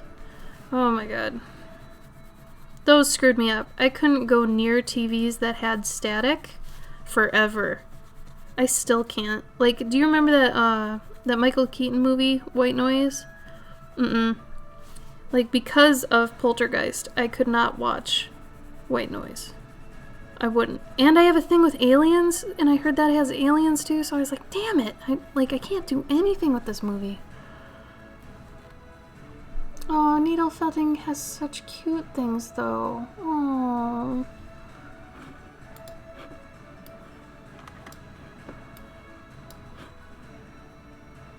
What'd you send me, Sheldon? Oh, I want to watch this later. I'm gonna watch that later, Sheldon. I want to give it a time of day and be able to listen to it. If I listen to it right now, it'll come up on the speakers. I don't want to do that.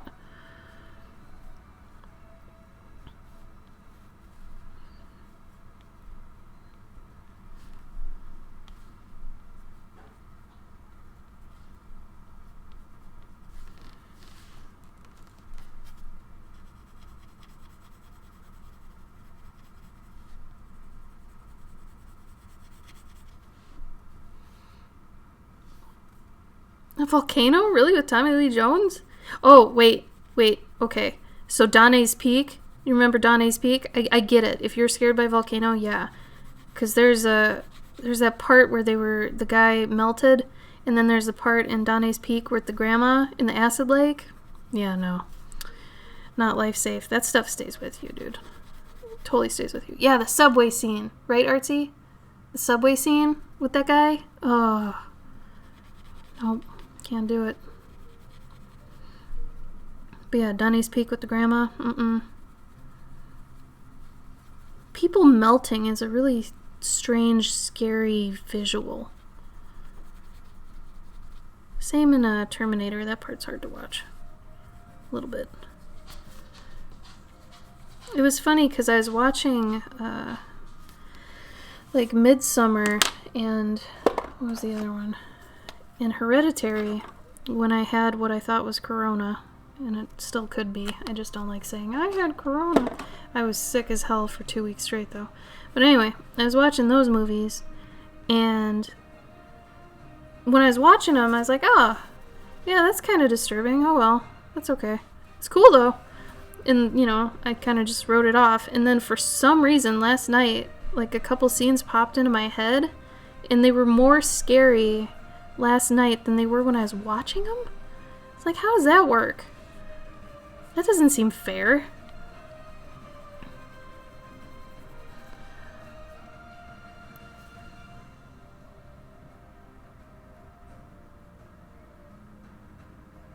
Oh, really, Megan?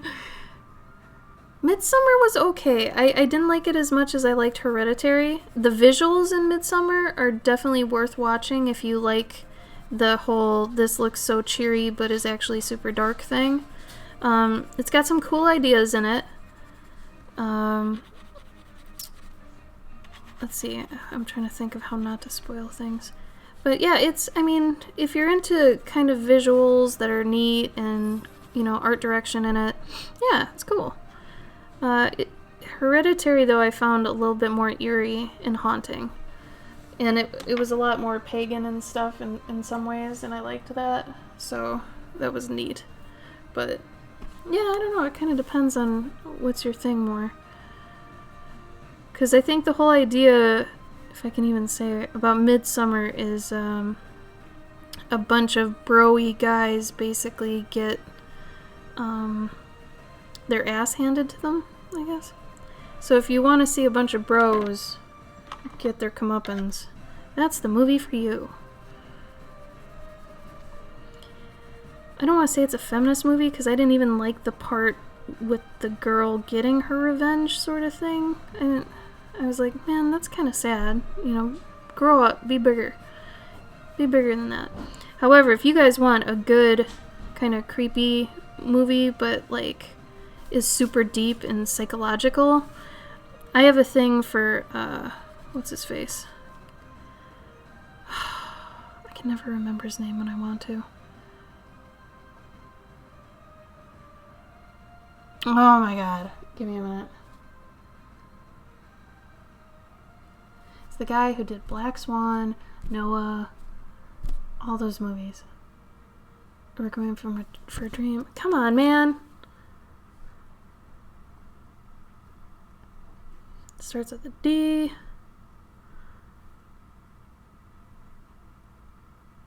Ugh, Darren Aronofsky. Damn it. I like Darren Aronofsky movies. I don't think there's one I don't like, actually. But, I really enjoyed Mother. I thought that was great. But the whole time I was watching it, and I'm not going to spoil anything, don't worry about it. But, the whole time I was watching it, I was seeing a completely different metaphor than he was trying to make, which I thought made it even cooler. Because once you figure out what he's trying to say with it, you're like, oh damn, you know, my thing is kind of like that, but it was different. I don't know, it was cool. It was kind of from an artist's perspective, I guess. I think if you've ever created anything, you'll kind of see what I mean, but it's a good movie. It's a huge metaphor, every little thing in it. If you like symbolism, oh my god. That movie is just dope for that reason. Like, I loved it. I even like rewatching it. It's so weird. It's completely interpretive for the most part. Like, you can't stop watching it. I don't know. I liked it a lot. Oh yeah, soundtrack to Black Swan was great. Sounds like the same songs replaying. I know it's not, but all these songs are kind of similar anyway.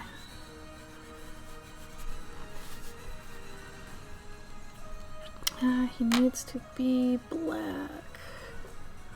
Where's my color pencil? Of course, right when I need it, I don't have it.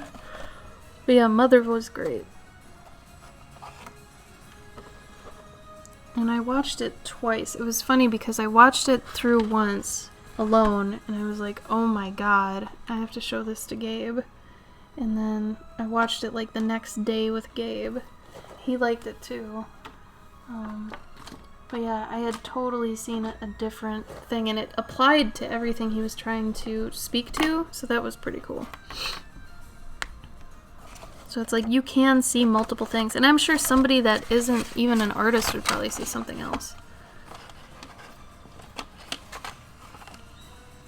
Yeah, it's not, I mean, there are some, well, okay, I guess I should give a warning of some kind, because there are some kind of, there's morbid, grotesque imagery in like 3 parts, but that's about it.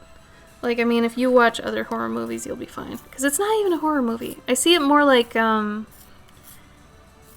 it's a little more tame, let's say, than Silence of the Lambs in terms of disturbing content. You know? I mean, maybe if you have kids, some things will strike you a little different, but I don't know.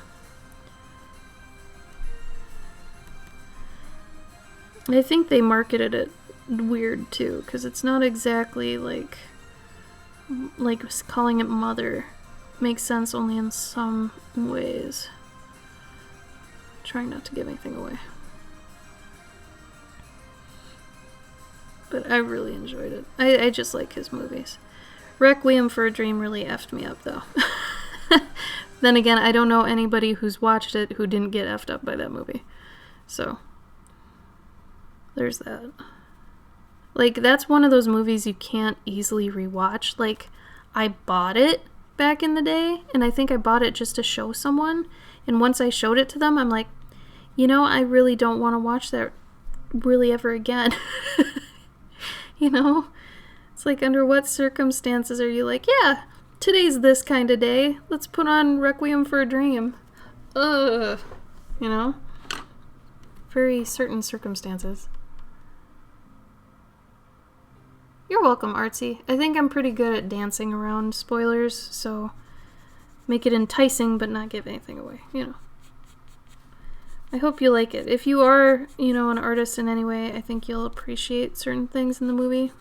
But yeah, Mother's just, it's really cool. It's surreal a bit too, and I really like that. I don't think there are enough surreal movies.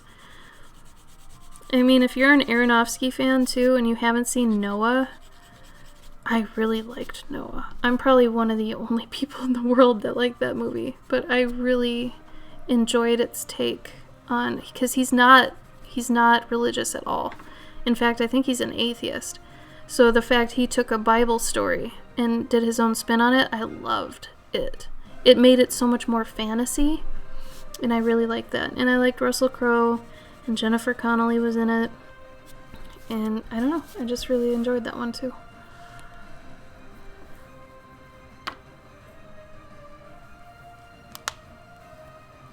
And you watch what, Cerny? Which one? Sorry, I keep bouncing from movie to movie. Are you talking about Mother?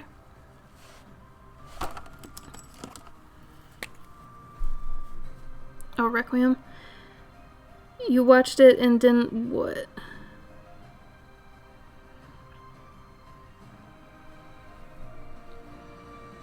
Yeah, God, Requiem, it's certain mindset. There's a time for Requiem. That soundtrack, though. Oh my God. Such a good soundtrack. Like, I think the main theme was called Two Towers. Oh my God. It's been remixed and redone in so many ways now, but when it came out, it was like, oh my God, that's great.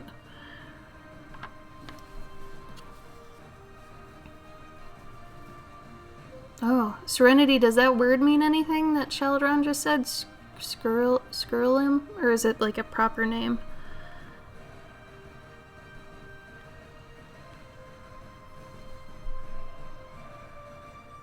Oh, you didn't freak out at it? No, it's not like a freak out thing for Requiem. It's just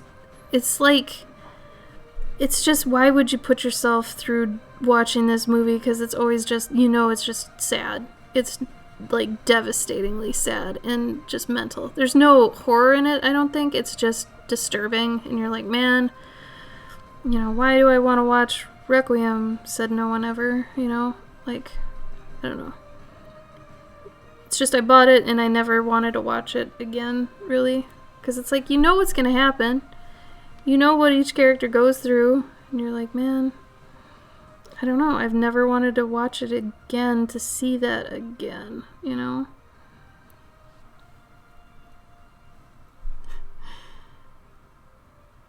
He is pretty eccentric, that's true.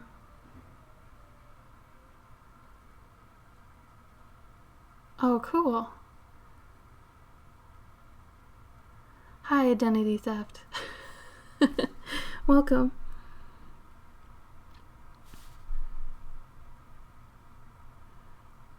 Yeah, so I think overall, just in terms of details, going way back to your original question, I enjoyed, I think, Hereditary more than Midsommar, but I think it's going to depend on what you're into, because, like, I don't know, if you're into, like, let's even say flowers more than me, you'll probably dig it just for the flowers. Like, it's nuts. In terms of flowers, there's so many cool flowers and things. But, like, Hereditary had, the mom does this cool thing where her job is to, like, make miniatures and stuff, so I thought that was a really cool little detail. And it's not a spoiler or anything, it's just her job. But yeah, I thought that was neat. Sheldron, do you want me to send this with Kristen's ATCs, or do you want me to send it ahead of time? If you want me to send it ahead of time, it's no bother. I can do that. I just want to know what you want.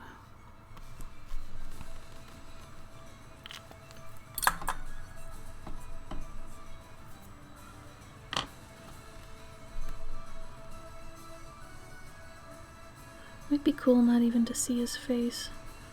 Just to put glowing eyes or something.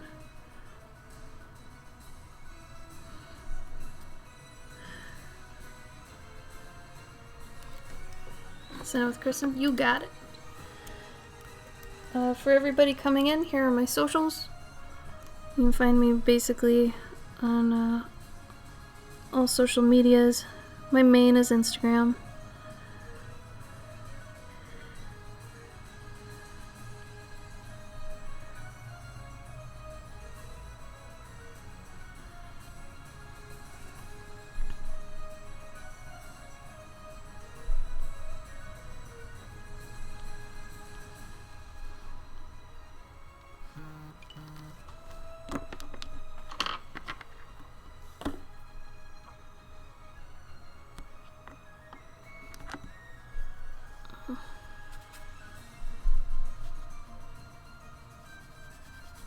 I think I'm gonna write some random crap on the door so it at least, like, looks legit. Might do it in a minute though. Hieroglyphics take up a lot of time. Well, unless I just do a bunch of crap.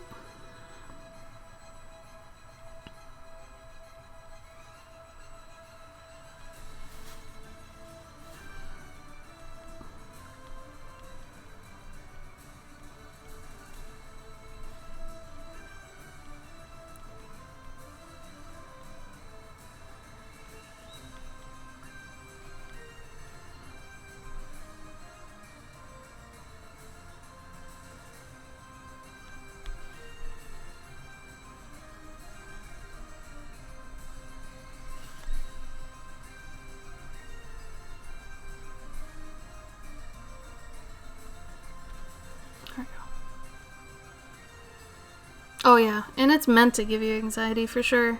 I mean, that's a psychological thriller. That's just kind of what they're meant to do.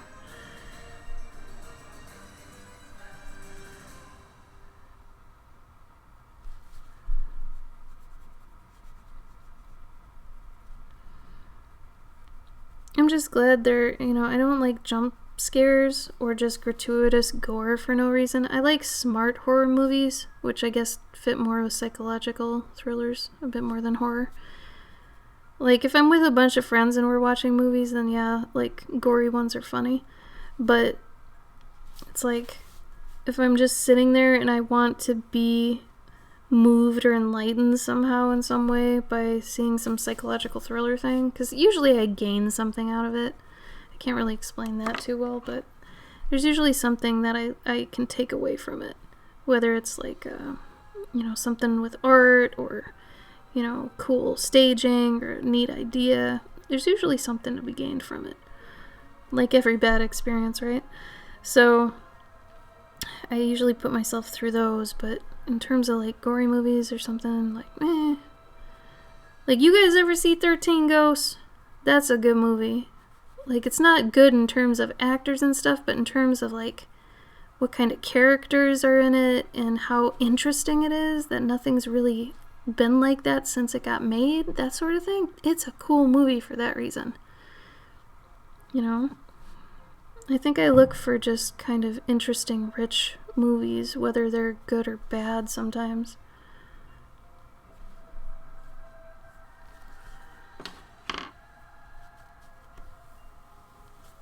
Right? The lore is awesome, and the machine and all of the design that went into it. Oh my god, it was really impressive. I thought so. Alright. I'm going to save a little bit of a surprise for you, Sheldron, so I'm not going to do the color popping right now, but does this do it for you? Do you want me to add anything else?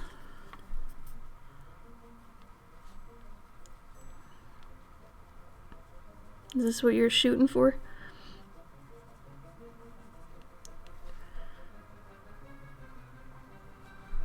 You love it? Oh, good! Oh, I love hearing that.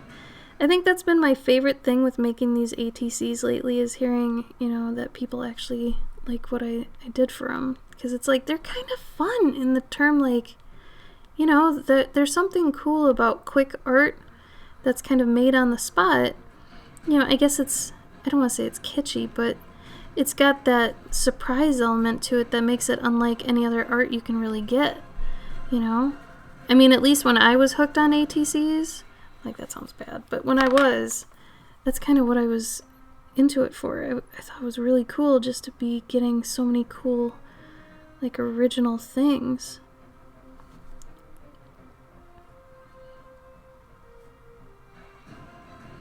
Alright. Yeah, I'll do more with it later. But I think, for the sake of the stream, the stuff I have left to do on this will be boring to watch, so I'll save you all that. I'll come back to it another time. That looks a bit weird, but that's what it is.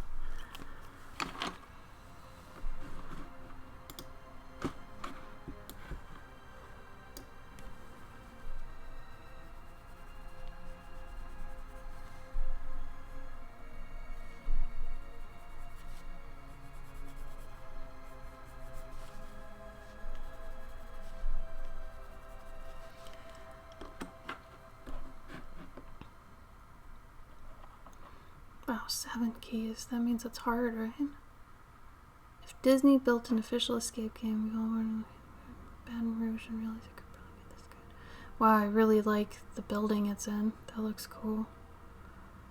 Oh, it looks like Legends of the Hidden Temple. Oh, I'm gonna have to read all this later. But I'm looking at the pictures and this is elaborate. Wow. They really cared. You can tell. I like that.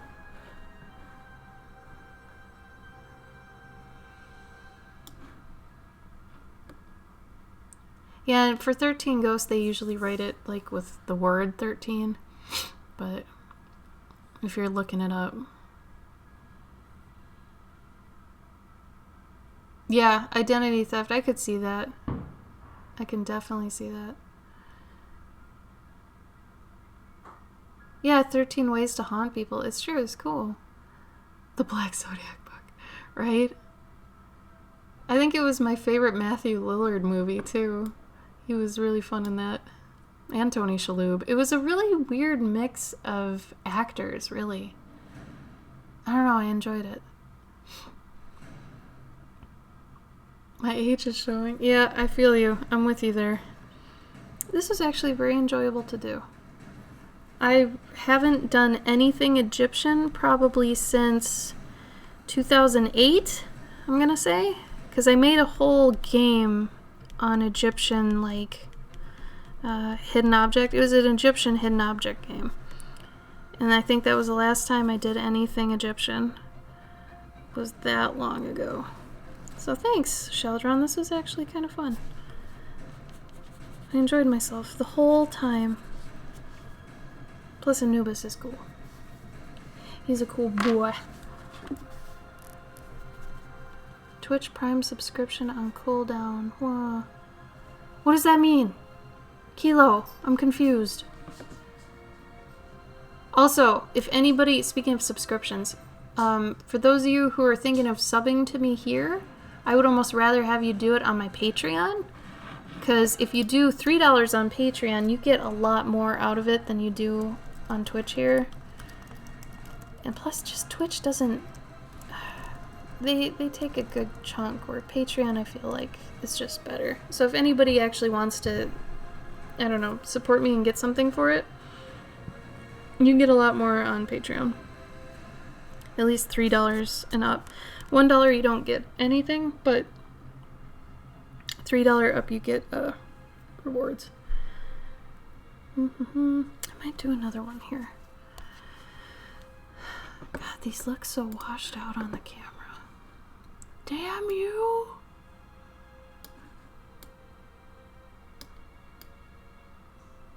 I guess it's a little better, but ugh. Yeah, I know, and I know that's what a lot of people do. But if they do Prime, that's like $2.50 for me. If I remember it, because Twitch takes $2.50. It's free for people on Prime, because I've got Prime, so I know how that works, but I think I only get $2.50. Something like that. But I'm just saying, if you want to get something from me by supporting me, Patreon's an easier way to do that. This one needs a lot more stuff going on here. Where did my paints go? How did I lose a full set? There we go.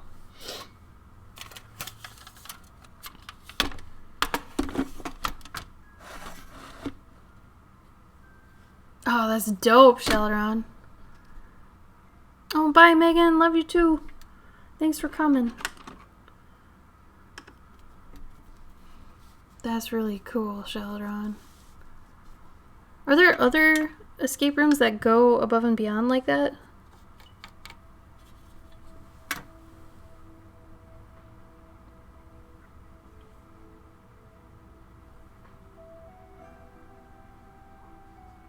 Oh, thank you, Kilo. Appreciate it. So yeah, you should be able to download all the previous rewards and stuff on there.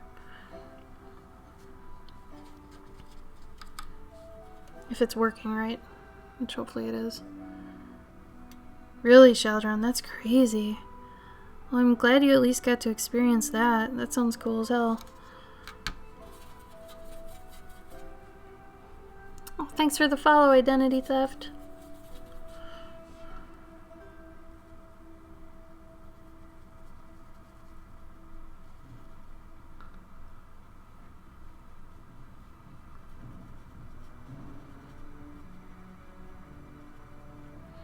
Oh man, I really do have a thing for some kind of messy brush strokes though, let me tell you.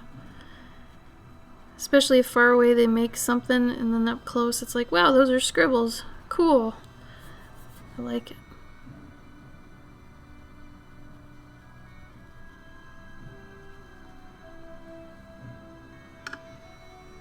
Oh, this definitely needed this next pass. This is a good feeling. Yeah, embrace the messiness, because, you know, you work with messes enough, you can find some order in the chaos. And I kind of believe that with anything. You know? You go through enough BS in your life, you'll eventually be able to see kind of a pattern, or at least how to deal with it, you know?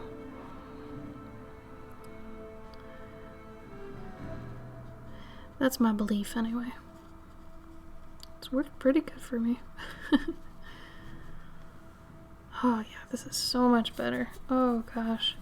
And I was thinking about leaving it where it was. Come on. There we go. I'll probably put this on my website tonight. The Internet Monet. It's true, man.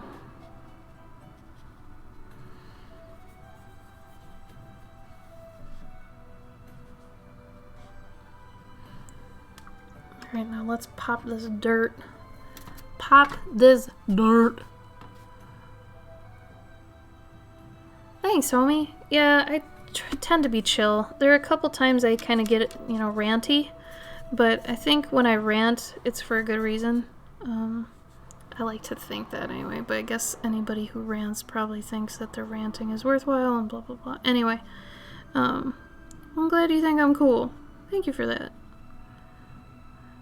So I stream on Saturdays, 7 p.m. CST. I used to stream a lot more. It's just I can't. I literally can't afford to. Unless I start getting paid more on Twitch, which I don't. So, I don't know what happened to Twitch, man. I mean, it feels like just like all those popular streamers leaving really did something. But either way. 3,000, wow. So, Sheldon, do you have a place in your house then where you're displaying like all your, I guess, escape room, like trophy type things? Like, what do you get? Do you get tokens? What is it?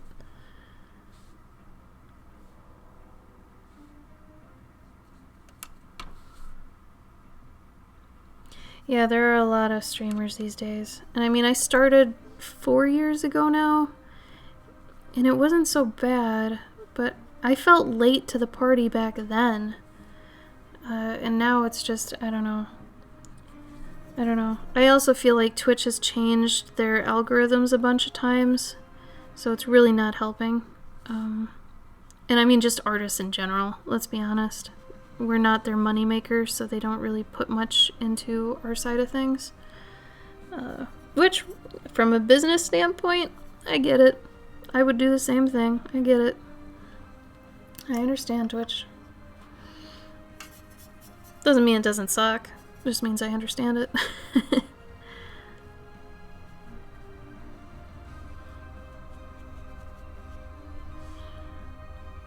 we go. Alright. Maybe this side will be darker a bit. Cool. Cool, cool, cool. Oh, I was gonna do something real quick with the clouds.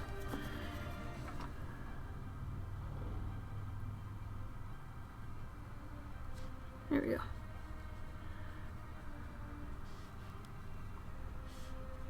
Alright.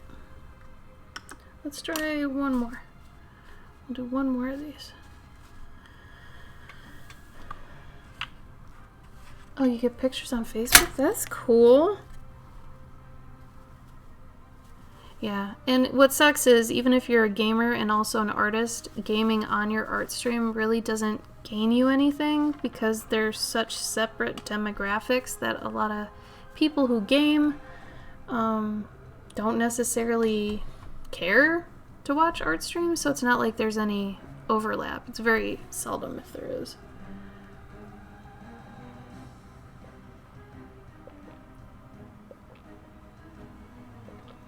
Oh, really, Sheldon? Like Indiana Jones stuff? Oh, man. Oh, that's so scary.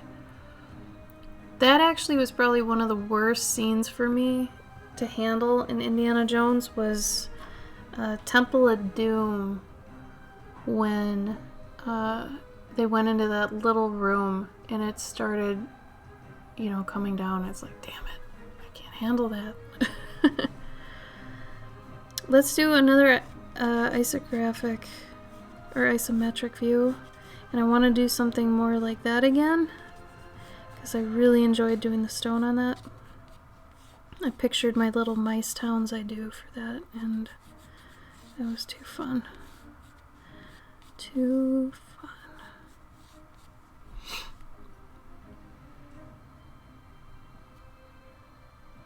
Really? Yeah, it also depends on what you select, I guess. Like, just for shits and giggles one time, Gabe and I, or rather Gabe, he put his channel instead of creative or art, he put it for just chatting or the IRL one. Actually, it was IRL. And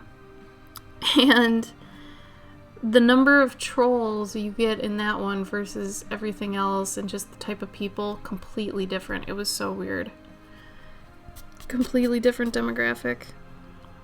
Because we thought if we switched it from art to something else, maybe we'd get some people, you know, you wouldn't expect or something. No.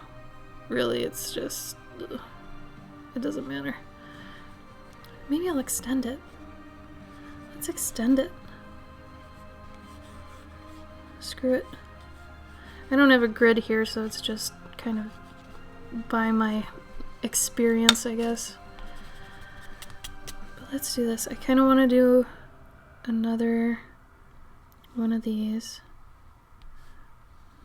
Sorry if no one here likes these, but I have fun with these. The water ones. I want to do another, maybe not a tower. A stall? Maybe a little house?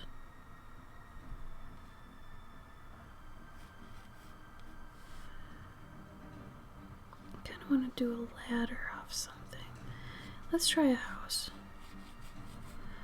Formulating ideas as we're talking about this.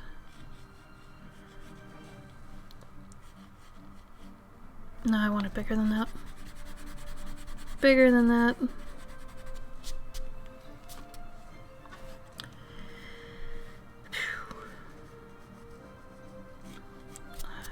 I think the thing that's nice about isometric for the most part is you're just mirroring all your previous lines for perspective. So honestly, as far as perspectives go, this is a really easy one to do.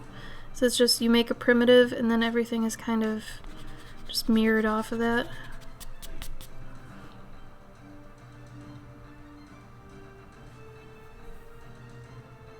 Oh yeah, the pools! I went down that same rabbit hole.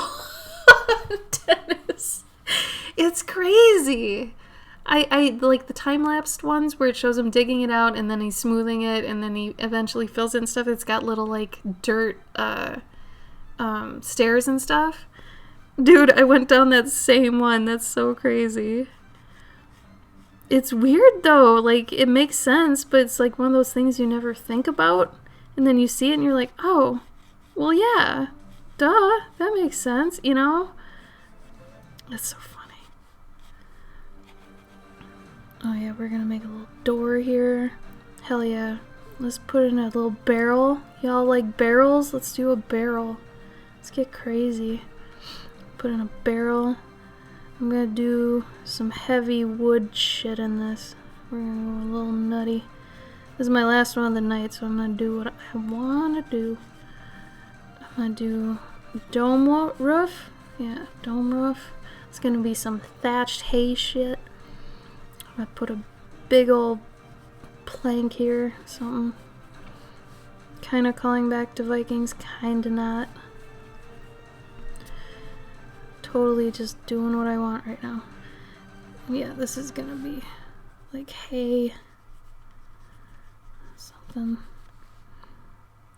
What do I want? What else do I want? I want something here. What do I want there?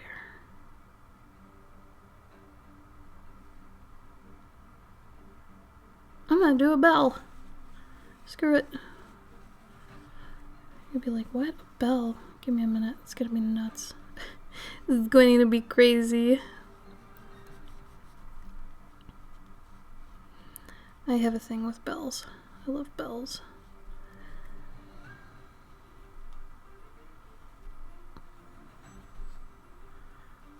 It's not gonna make sense, but it doesn't matter. You know why? 'Cause fantasy. That line's wrong though. There we go.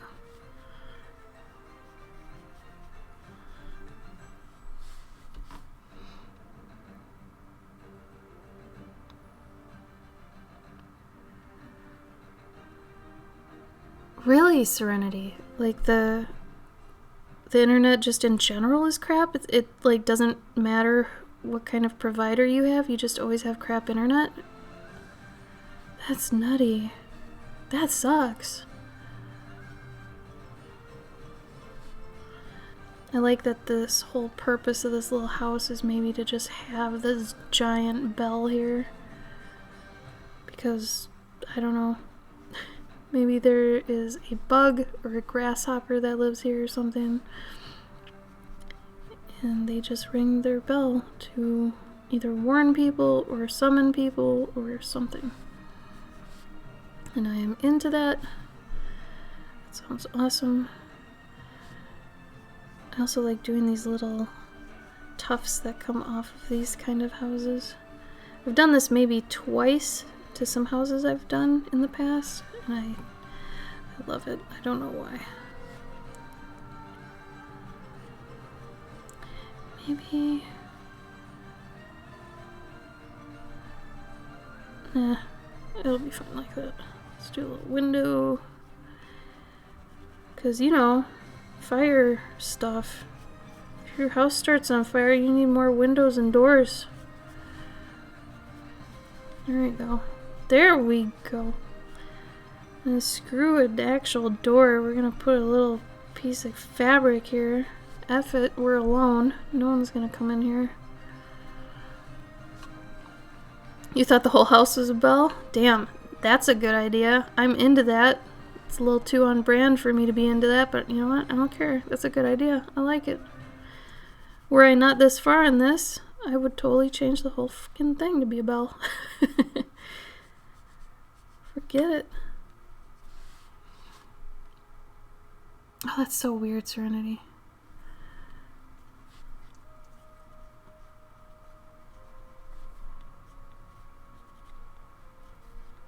Oh man. Oh man, oh man. I'm going crazy right now because this is so much fun. So, I guess this would be a good time to go into this.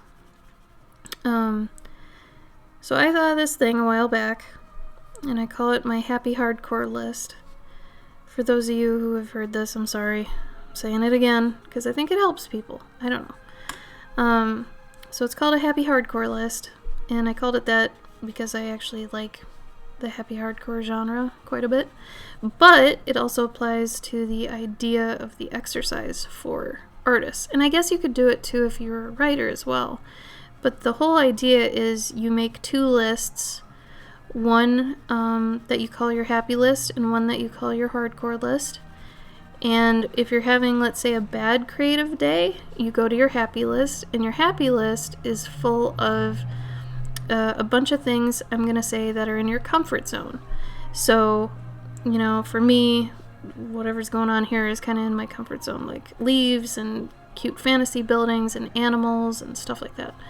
And it's stuff you know, even if you suck at drawing it or writing about it, if it makes you happy, that's all that matters. So add it to your happy hardcore list, your happy side of your list. And then the hardcore side is, let's say you're having a very confident day and you're kind of sick of drawing the same old crap. You know, it might be on your happy list.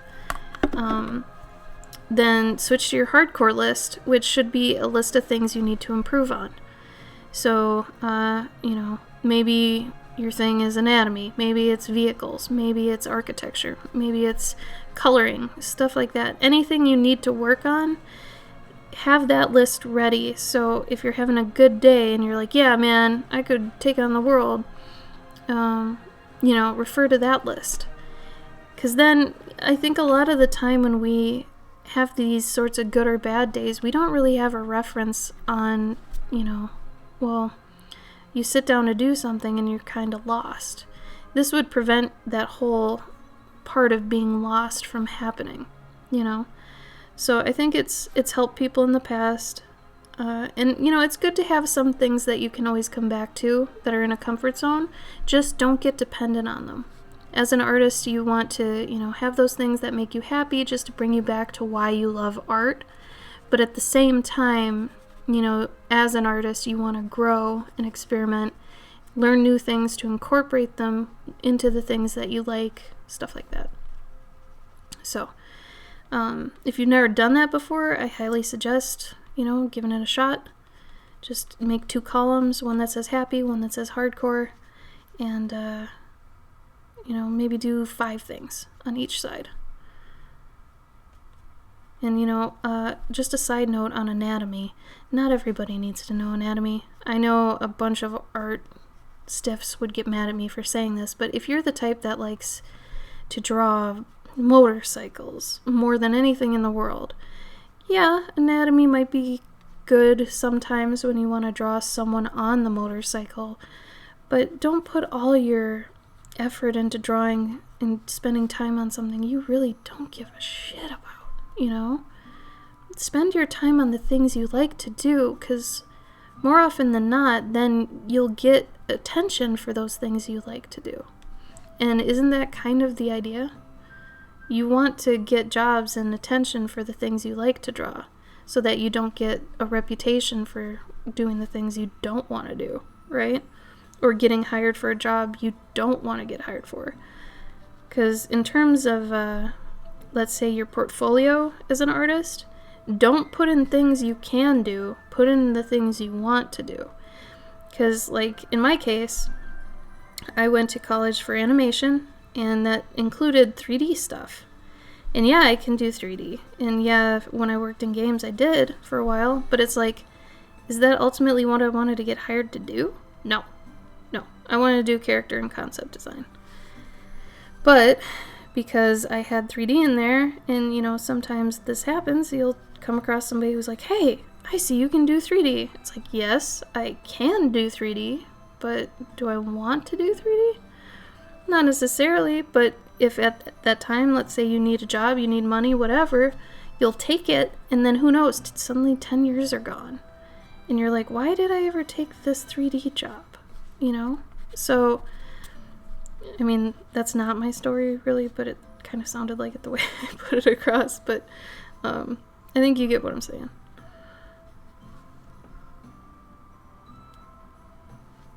Yeah, feel free to do it. Also, for anybody who wants to kind of get into our Discord, I've been doing weekly prompts and things, so, you know, you can share your art in here, you can ask for advice, you know, stuff like that. Oh shoot, I'm gonna do this. Should there be a, oh yeah, let's do a boat. Let's do a boat. A really cute little boat. I mean, I drew one earlier today, and I was like, oh my god, cute little boat. Let's do another cute little boat. Because I'm just going with it right now, man. Like, this is fun. Because this is, like, fun for me, but it's also kind of challenging at the same time, but it's the fun kind of challenging. So I'm actually enjoying kind of spitballing, you know, doodles here and then working with what doesn't work, and I guess you could say I'm just in the right mindset for it.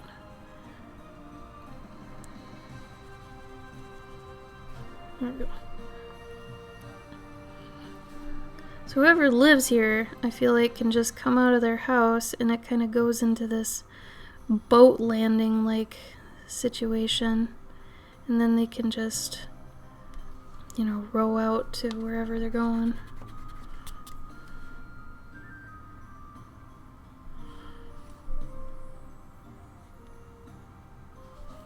Let's get these out of here. Keep touching them.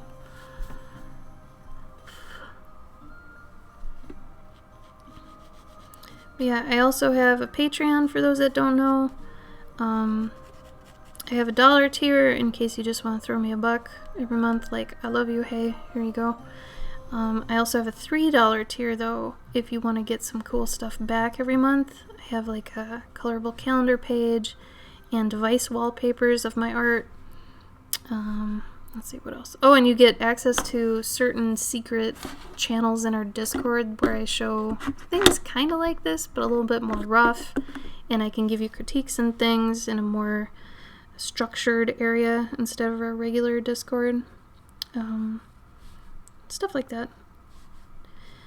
And then I've got a bunch of higher tier things too, but if you're interested, you can go check it out. Same name on Patreon as on here.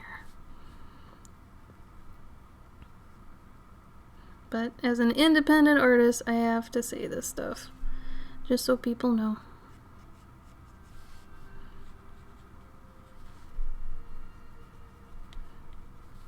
I want to know your guys' favorite movies. Somebody give me your favorite movie. Or if you can't pick one, just give me a favorite movie. How about that? I don't know why I like knowing people's favorite things, but I really do. I typically enjoy hearing people gush about things they really enjoy. So it feels like you're kind of experiencing that current joy with them as they're explaining it, so I enjoy that.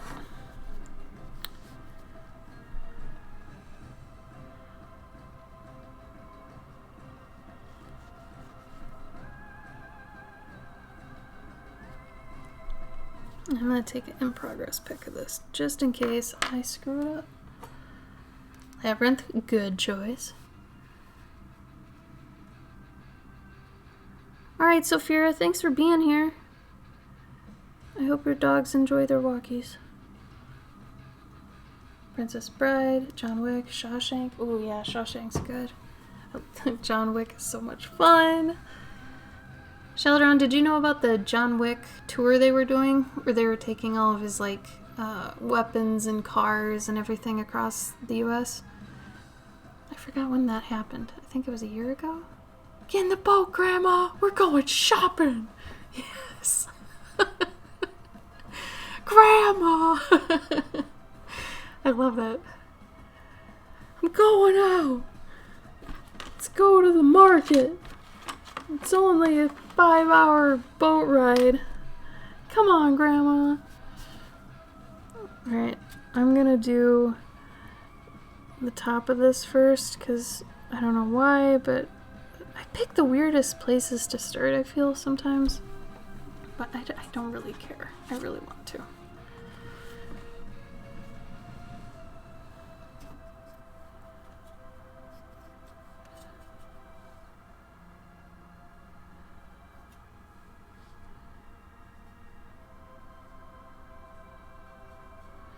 So at first I'll put down some kind of like a flat of it, and then I'll go back in with either 2 or 3 passes and flesh it out more. And I know this was supposed to be wood, but I think... No, I'm still gonna keep it wood. Don't listen to me.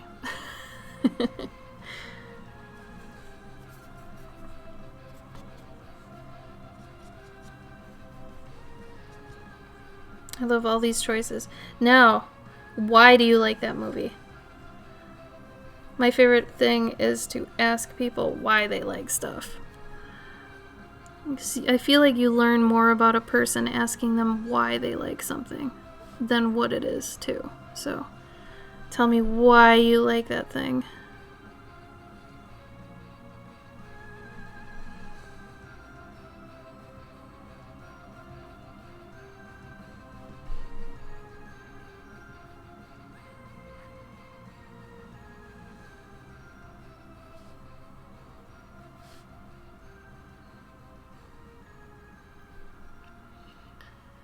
Willow is my favorite movie.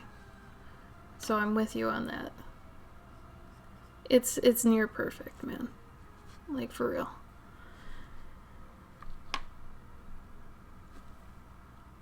Like, I enjoy... My top ones are basically 80s fantasy, so like Neverending Story, Willow, number 1. Of course, Dark Crystal and Labyrinth are in there. Legend was a big one. I actually, when I first saw it, I thought it was meant to be a live-action Zelda because I was dumb and young. But I thought that. You cannot blame me for that. It is pretty on point if you think about it. There are a lot of similarities. Anyway, I also really do enjoy things like Edward Scissorhands, The Crow.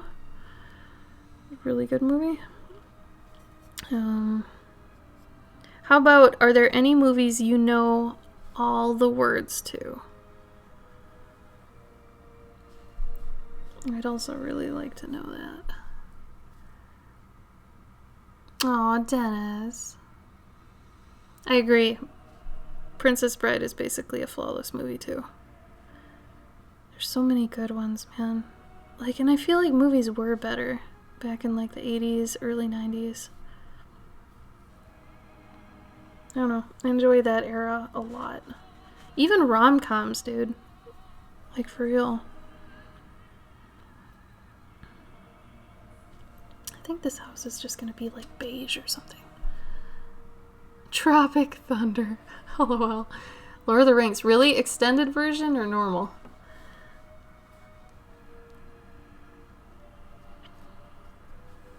I think the one I for sure know all the words to... Actually...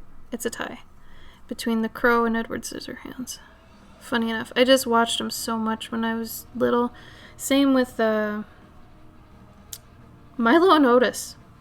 Pretty on brand for me, but I do know basically all the words for that one. Not like it does anything, but yeah. Milo and Otis. Normal version? Hey, that's still worth it. That's still cool as hell.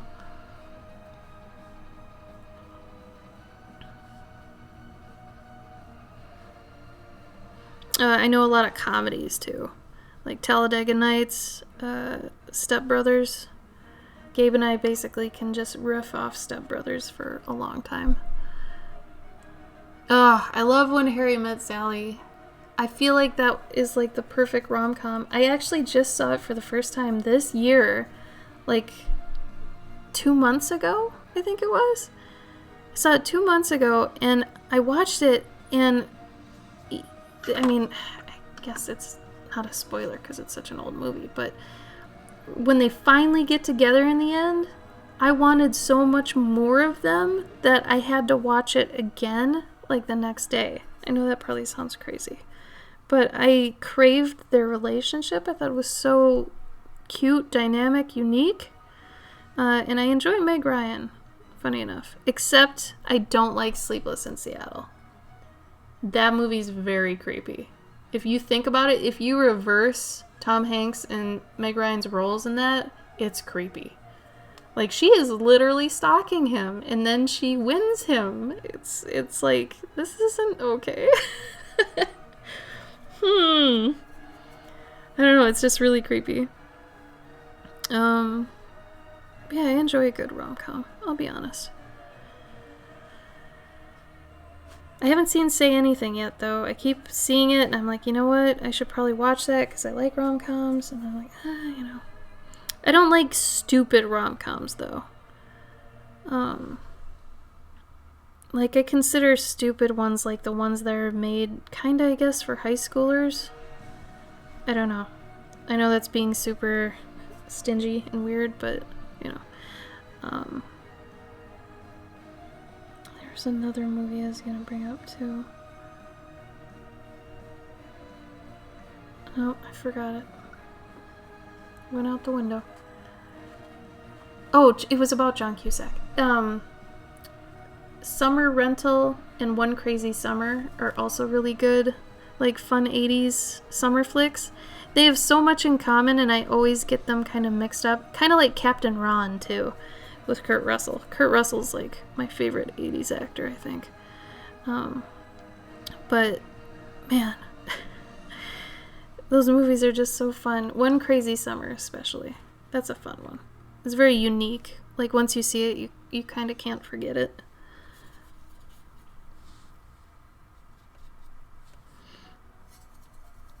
It's a good deal outlandish. It's very cartoony. And that's on Prime, too, if anybody has Amazon Prime and you want to watch it. It's really fun. It's a fun one. It's got really young Demi Moore, John Cusack, Bobcat, if anybody's a Bobcat fan like I am. Who else is in that? It has a really strange, out-of-place cameo by George Burns, but it's okay. It's still cute. George Burns was a cutie anyway. It's funny.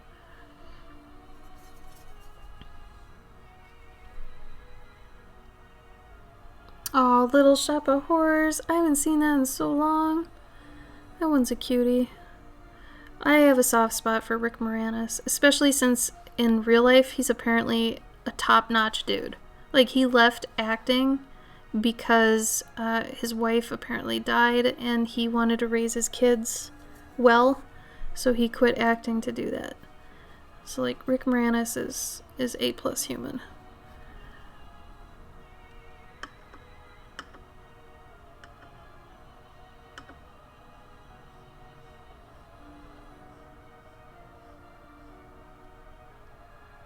Oh, live showings? Oh, crazy. I missed that part. He is! Yes, I did read that.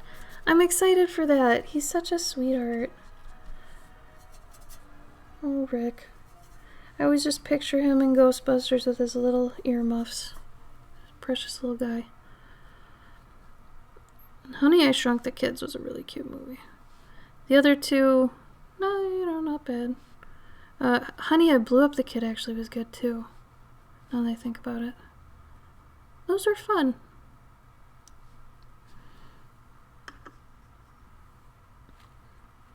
Yeah, I'm excited for that new Ghostbusters. And I actually really enjoy how they worked in Harold's kind of memory. I think that's going to be really cute. It looks like they did it tastefully in you know, just in the, you know, in his spirit.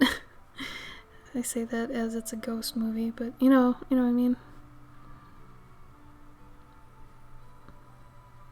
Like, it's hard to imagine Ghostbusters without him, so the fact that they seem to have kept his spirit alive with it is pretty cool.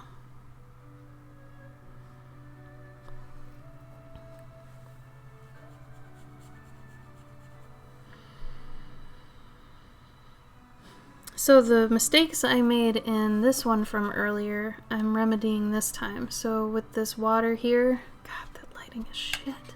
On both sides it's shit. I can't win.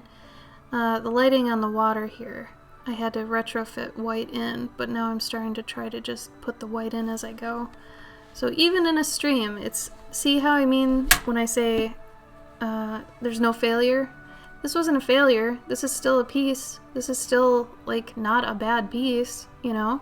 And I learned something from it that I'm now implementing in a new piece.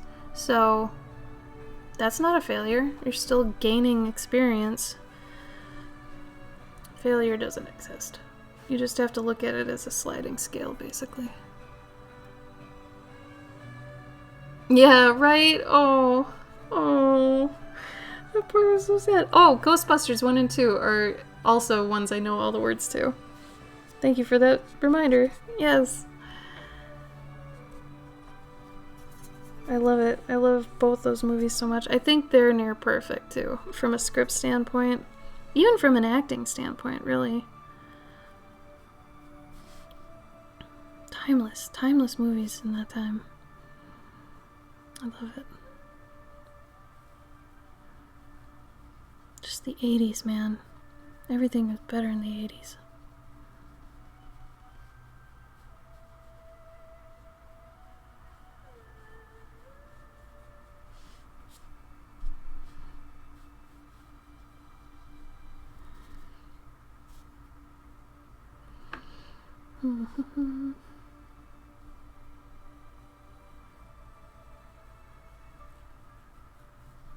Just the little girl in general, too. She looks like him. It's like, oh god, I'm gonna cry.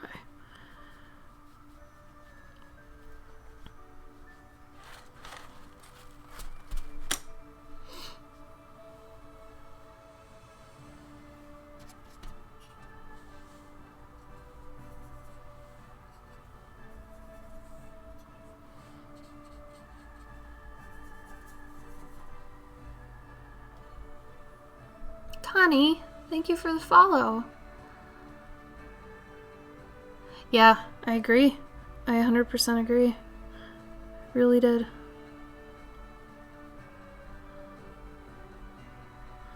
Like, there's some movies in the 2000s that are kind of fun, you know, but it's just like, man, just how compact and just consumable the 80s movies were, with, like, they were so, taking Ghostbusters 1 and 2 into account, the fact that they're so strong standalone, but also as a continuation, they're still strong. You know? Like, I feel like we haven't really been able to even replicate that.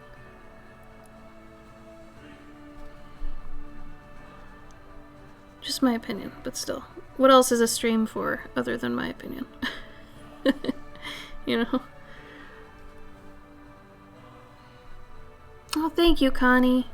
Here, I'll throw up my socials for you.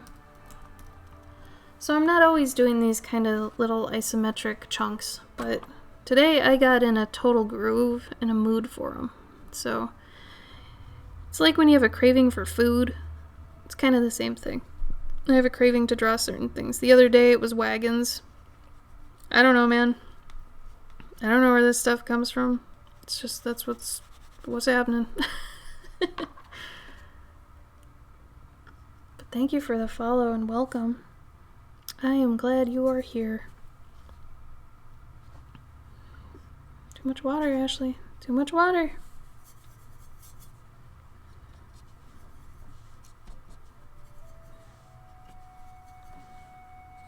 Oh, the beginning of this song always reminds me of, there's a main song in Man in the Iron Mask. Also a good movie. And it sounds like the beginning of that song. It's like, damn. Always reminds me of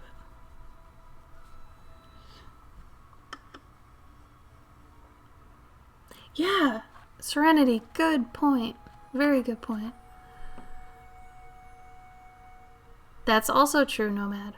Also very true. Yeah, because I remember when it was taboo for an actor to go and work in TV instead of movies. I remember when people were like, oh, he's working in TV now. But, like, now working in TV is fine. Like, it's not a step down, you know? But back then it was. But I think because of that, you know, that switchover where 2000 started getting good TV writers, I think that's kind of the difference.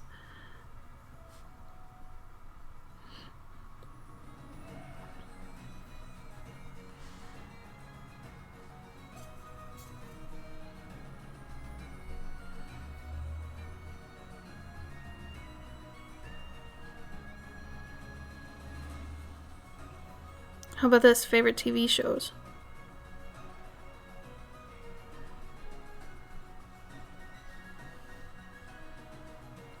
I actually still love the shit out of Xena, except for the 6th season. I think that season is bullshit, and I refuse to watch it. If I'm going through the whole thing, I go to the end of 5 and I leave it. Because 6 is really just a... It's an emotionless cash grab sort of thing. And I don't... No. Every episode in that is just trash. Sorry. Always Sunny, yeah. You're still stuck at 9? Okay, so Serenity, there's still a season or 2 that's still good in that. I think 11, whichever the Men of Letters season was, that one was lame. Like, when they actually brought in the British side of the Men of Letters, I'm like, okay, whatever. But Supernatural does taper off, for sure. But there's still at least a series, or a season or 2 of okay. It's not unwatchable. And actually, what's funny is after you watch further in the series, the ones you used to think sucked are actually okay now. So, like, a bunch of people have a problem with the Leviathans. I think that was 10 in season 10.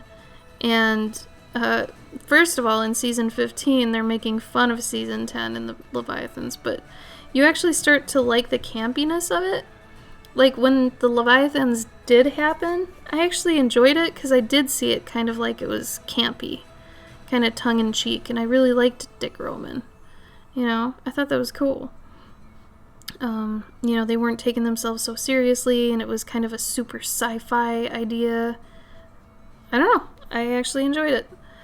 But, not everybody did. Oh, Arrested Development, yes. Nomad, what did you think about the newer Arrested Development? Law and Order, really? I hear so much about Law and Order, but I've never actually been able to... I can't do, like, real shows, or shows based in modern or, you know, whatever times. I can't do it.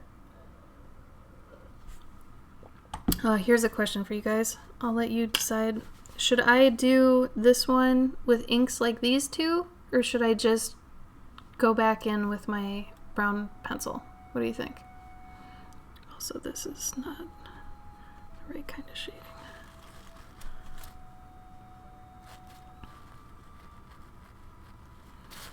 Now that I've decided what side the light is on, I'm taking this back.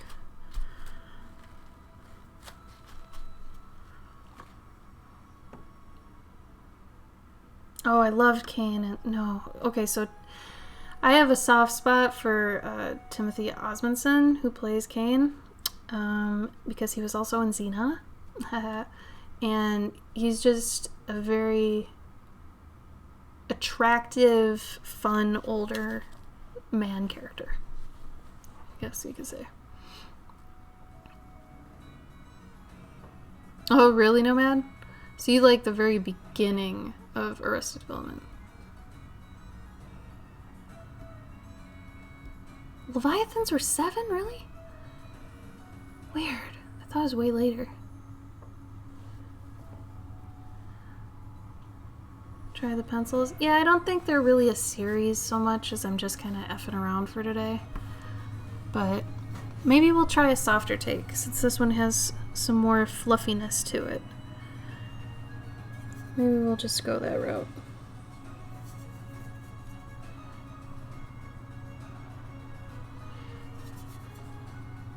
So I'll kind of let this dry so I can do that.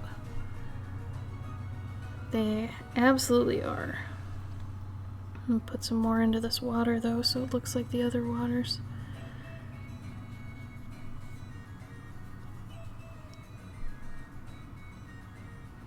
Good on them. Yeah, it's hard to kind of get on the same page with some people nowadays with what's considered good and bad. Because everything's so faceted, really. You know, shows and movies and all this stuff. Where it seems kind of crappy to, you know, say, oh, this sucks.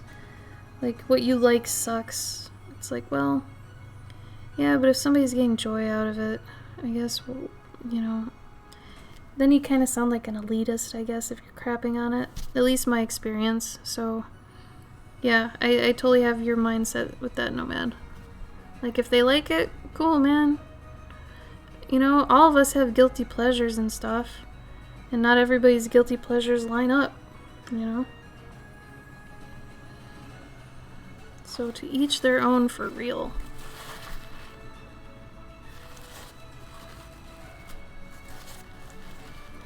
There you go. There you go. Not everything is for everyone. And to bring it back to art, that also applies to art. So if you ever get down because you think no one likes your art or anything like that, your art might be for certain people, not everybody. It's very rare that, you know, there's somebody whose art is for everyone. So, you know, never get down being like, oh, my art sucks, blah, blah, blah, blah. Because it's just, no, it doesn't. You just enjoy doing something that maybe you haven't found other people to see it yet that like it. You know, a lot of it is just getting your stuff out there and making sure the right people see it. I mean, that's the case almost 100% of the time with art, let's be honest. Getting it out there and having your art find the right people that like it. I know that's my problem, big time. Like, I do very niche things. I don't do pretty girls or flowers or really realistic art. All of those are very popular on the internet.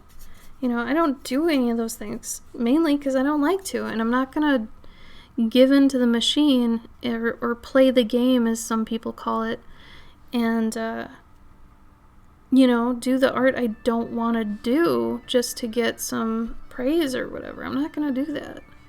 There's no reason to do that. And even if you're like, yeah, but what, you know, what about making money? Don't you want to make money? You got to kind of do that to make money. It's like, well, I don't want that money. My time is more important to me and how I spend it and how much I enjoy it than making money. So I would much rather be doing the art I want to do and making less money, if that's what it means, than to be doing art I don't want to do and making more money. Because where does that end? And once you start making money off it, who's to say you ever stop? And then were you ever happy doing art? And aren't you more of a business person then than an artist? You know? So, F that. That's not what I'm into. That's not why I came here. Anyway. Ranting. See, this is what I meant by ranting. These are my rants. Oh, Nomad, thanks for the sub. You're a beautiful person here. Thank you so much. Hi, Kev. How you been? How did you go about your free comic book day today?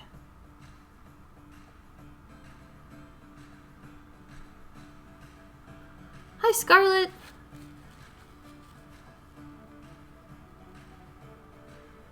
Oh no, Dennis. Pulling punches. I think if it's friends, it's okay. Dennis, how many people did you bring here? 3? Thank you, Cheese Pizza. Damn you. Damn you and your name, because now I want pizza. You didn't have one? I know some of them did it online. But that seems kind of hard to orchestrate, but yeah, I saw a couple. I know a couple comic writers too that were doing kind of a thing for it so they could at least get some stuff out for people.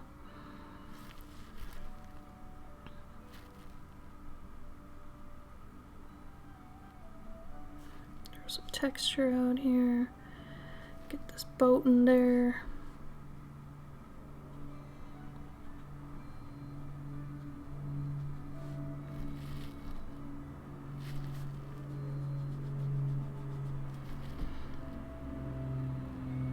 Oh, this needs a sky. Man, tell you what, I'm gonna go full sunset on this. I haven't done a sunset in these yet. To To be honest, I don't know if I've ever really tried a sunset. Oh, that's a really dark red. Whoops. Well, let's see how it goes.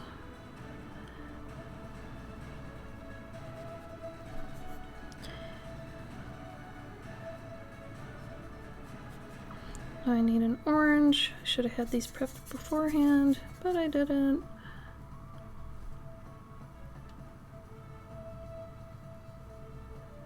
It's not really an orange.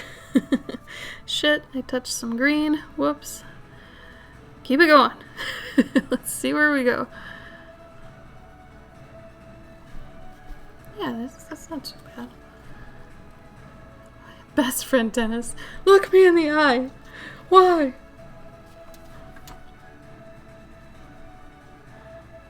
It's because of how you feel about Arrested Development seasons 4 and 5, I guess. There we go. I helped move a store from one spot in the mall to a spot we were at. Hey, that sounds like fun. Did you find any cool treasures while moving them? Also, Cheese Pizza, thank you for your sweet compliment. I appreciate that. I'm glad you enjoy my style. Okay. Alright. I'm going to be ending shortly. It is 10 o'clock here, and I have done a couple of these. I technically did 3. Not this one, but this other one for Shaladron. So every stream I have one slot open to do an ATC for someone on the stream, as you can see right here at the bottom on this banner here. So this was the one that I did for someone on stream. But these other ones, this one I did for my morning warm-up this morning that actually made me want to do these forever and ever and ever. And then I did this one on stream, and then I'm ending it with this one. That's making me quite happy. I'm enjoying it. It's very cute. I have to save some time to go play the room. I'll definitely check it out, Sheldron, but until I'm caught up on all my work, I'm not going to play any games. Except for Beat Saber, which is my workout. It's the only thing I can actually combine 2 things to do. I can get my gaming in and I can get my workout, so I'm not taking more time from any of those things. But I'll definitely look into it, and I'll tell Gabe about it. Gabe has typically more time than I do. So, if anything, he'll probably end up playing it before me. But... Really? All the stores? Dang. The coolest comic store I ever went in was a comic store slash, like, resell store that would sell and buy, toys from people. So they had, like, I bought a whole collection of Evangelion figures. And then they had all these weird, cool imported toys. They had a lot of things that were, like, a lot of G1 Transformers and stuff that were really rare and super Japanese, and they were really neat to see. That place was my favorite place. They were so overstocked with cool things that they had tables that had comics on them, and then under the tables they had boxes of just old toys.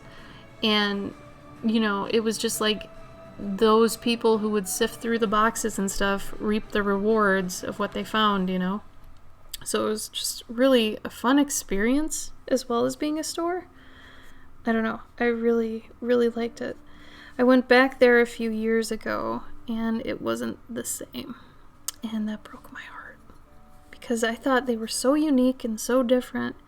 Never seen another store like that. And, you know, they were doing pretty good. It's not like they were hurting because of, you know, what they were offering or anything. They were doing alright. Anyway. Anybody have anything else they want to talk about before I go? Got maybe 5 minutes? Thank you, Serenity.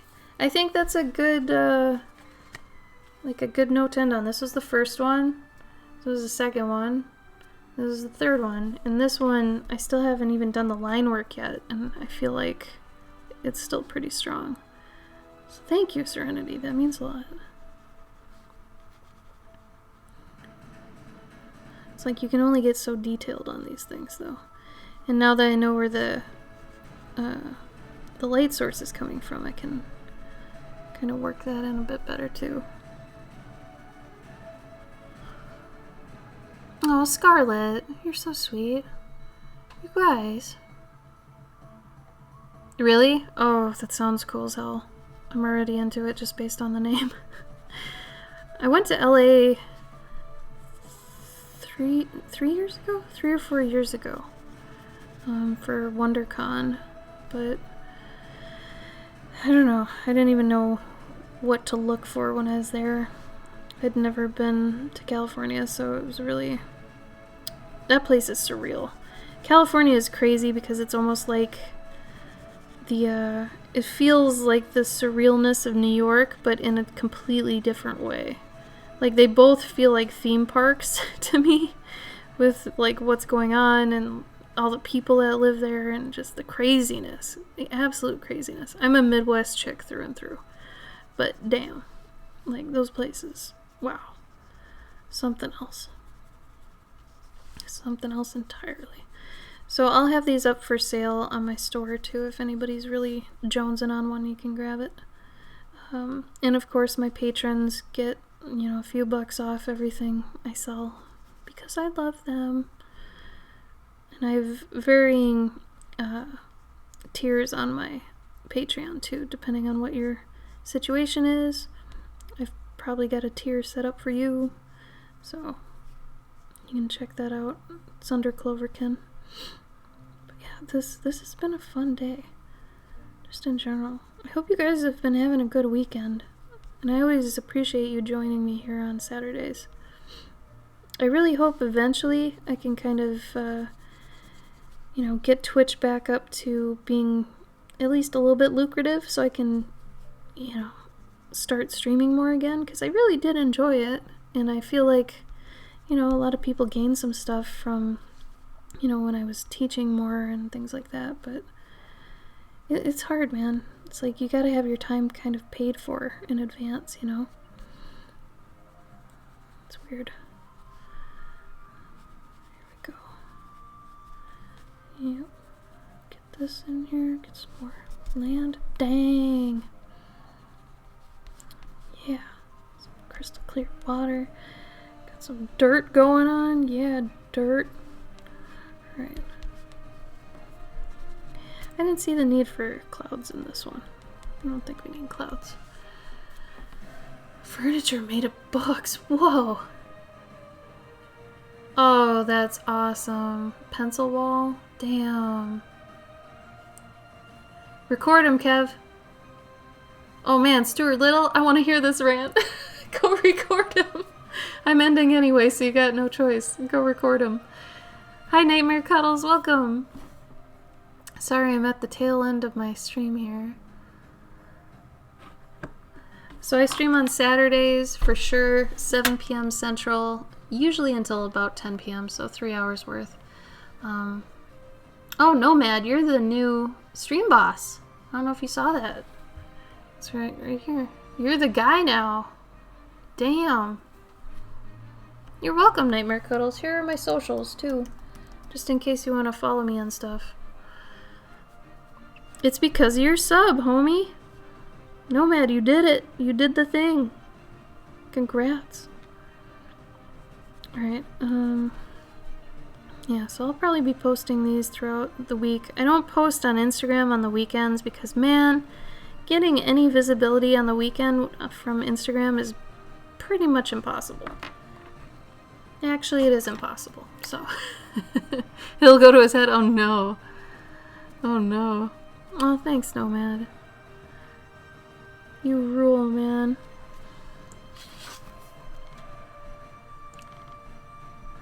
How to cure Cloverkin overdose? Is there such a thing? Is there? Let's be honest.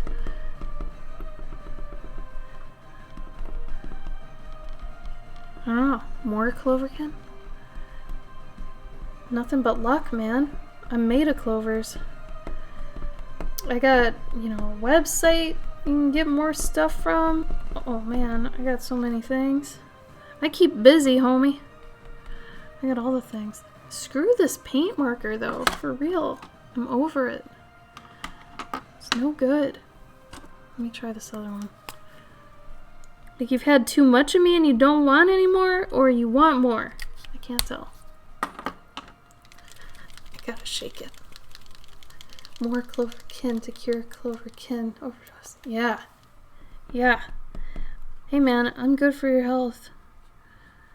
I don't see how it could be a bad thing, really. If it's positive vibes all the way through, screw it. Do it more. I mean, unless you start, like, you know, feeling sick or something, then stop. Obviously. But that's probably not me. You probably had bad pizza. Oh, you're Glitter's friend! Yay! Oh, the rabbit was for you? Yes! Oh, I'm so glad you like it. Oh, that makes me so happy. I'm glad you got it. Sorry it took so long to get to you. Yeah, I forgot what had happened, but I know I was late getting people some of their New Year's Eve stream things from that stream, but oh, I'm so glad. Thank you for coming here. I really enjoyed drawing that, by the way. I don't usually get to draw very, like, modern things, but that one was actually pretty fun because it was still kind of, you know, something I normally do. So, thank you. Thank you for a fun character. Oh, In a Gallery Far, Far Away. You guys should check out In a Gallery Far, Far Away on Instagram. They usually have, like, artist giveaways. I was a part of one last week, I think. And they give you $40 basically towards any artist that they've got listed. So, go check it out. It's pretty cool. I don't know any other giveaway thing that does that. So, pretty neat. But yeah, if you like my work and you want more of my work and you want to hold my work and you want to cuddle my work, check out my Patreon. It's my pride and joy. And I would love to have more patrons on the Curious Collector tier for sure. This was April's Curious Collector, the Guardian, Agumi. And this was the month before that. There's these little guys, they're the Elefni. So together they made the 4 elements. This was a 2-part thing that happened over March and April. Yeah, and then this month it'll be a different one. So follow me on there to see more. But yeah, otherwise I will see you guys next Saturday. You have a good rest of your weekend, okay? Thanks for following me. Thanks for being here. Thanks for spending time with me. I love you. Bye.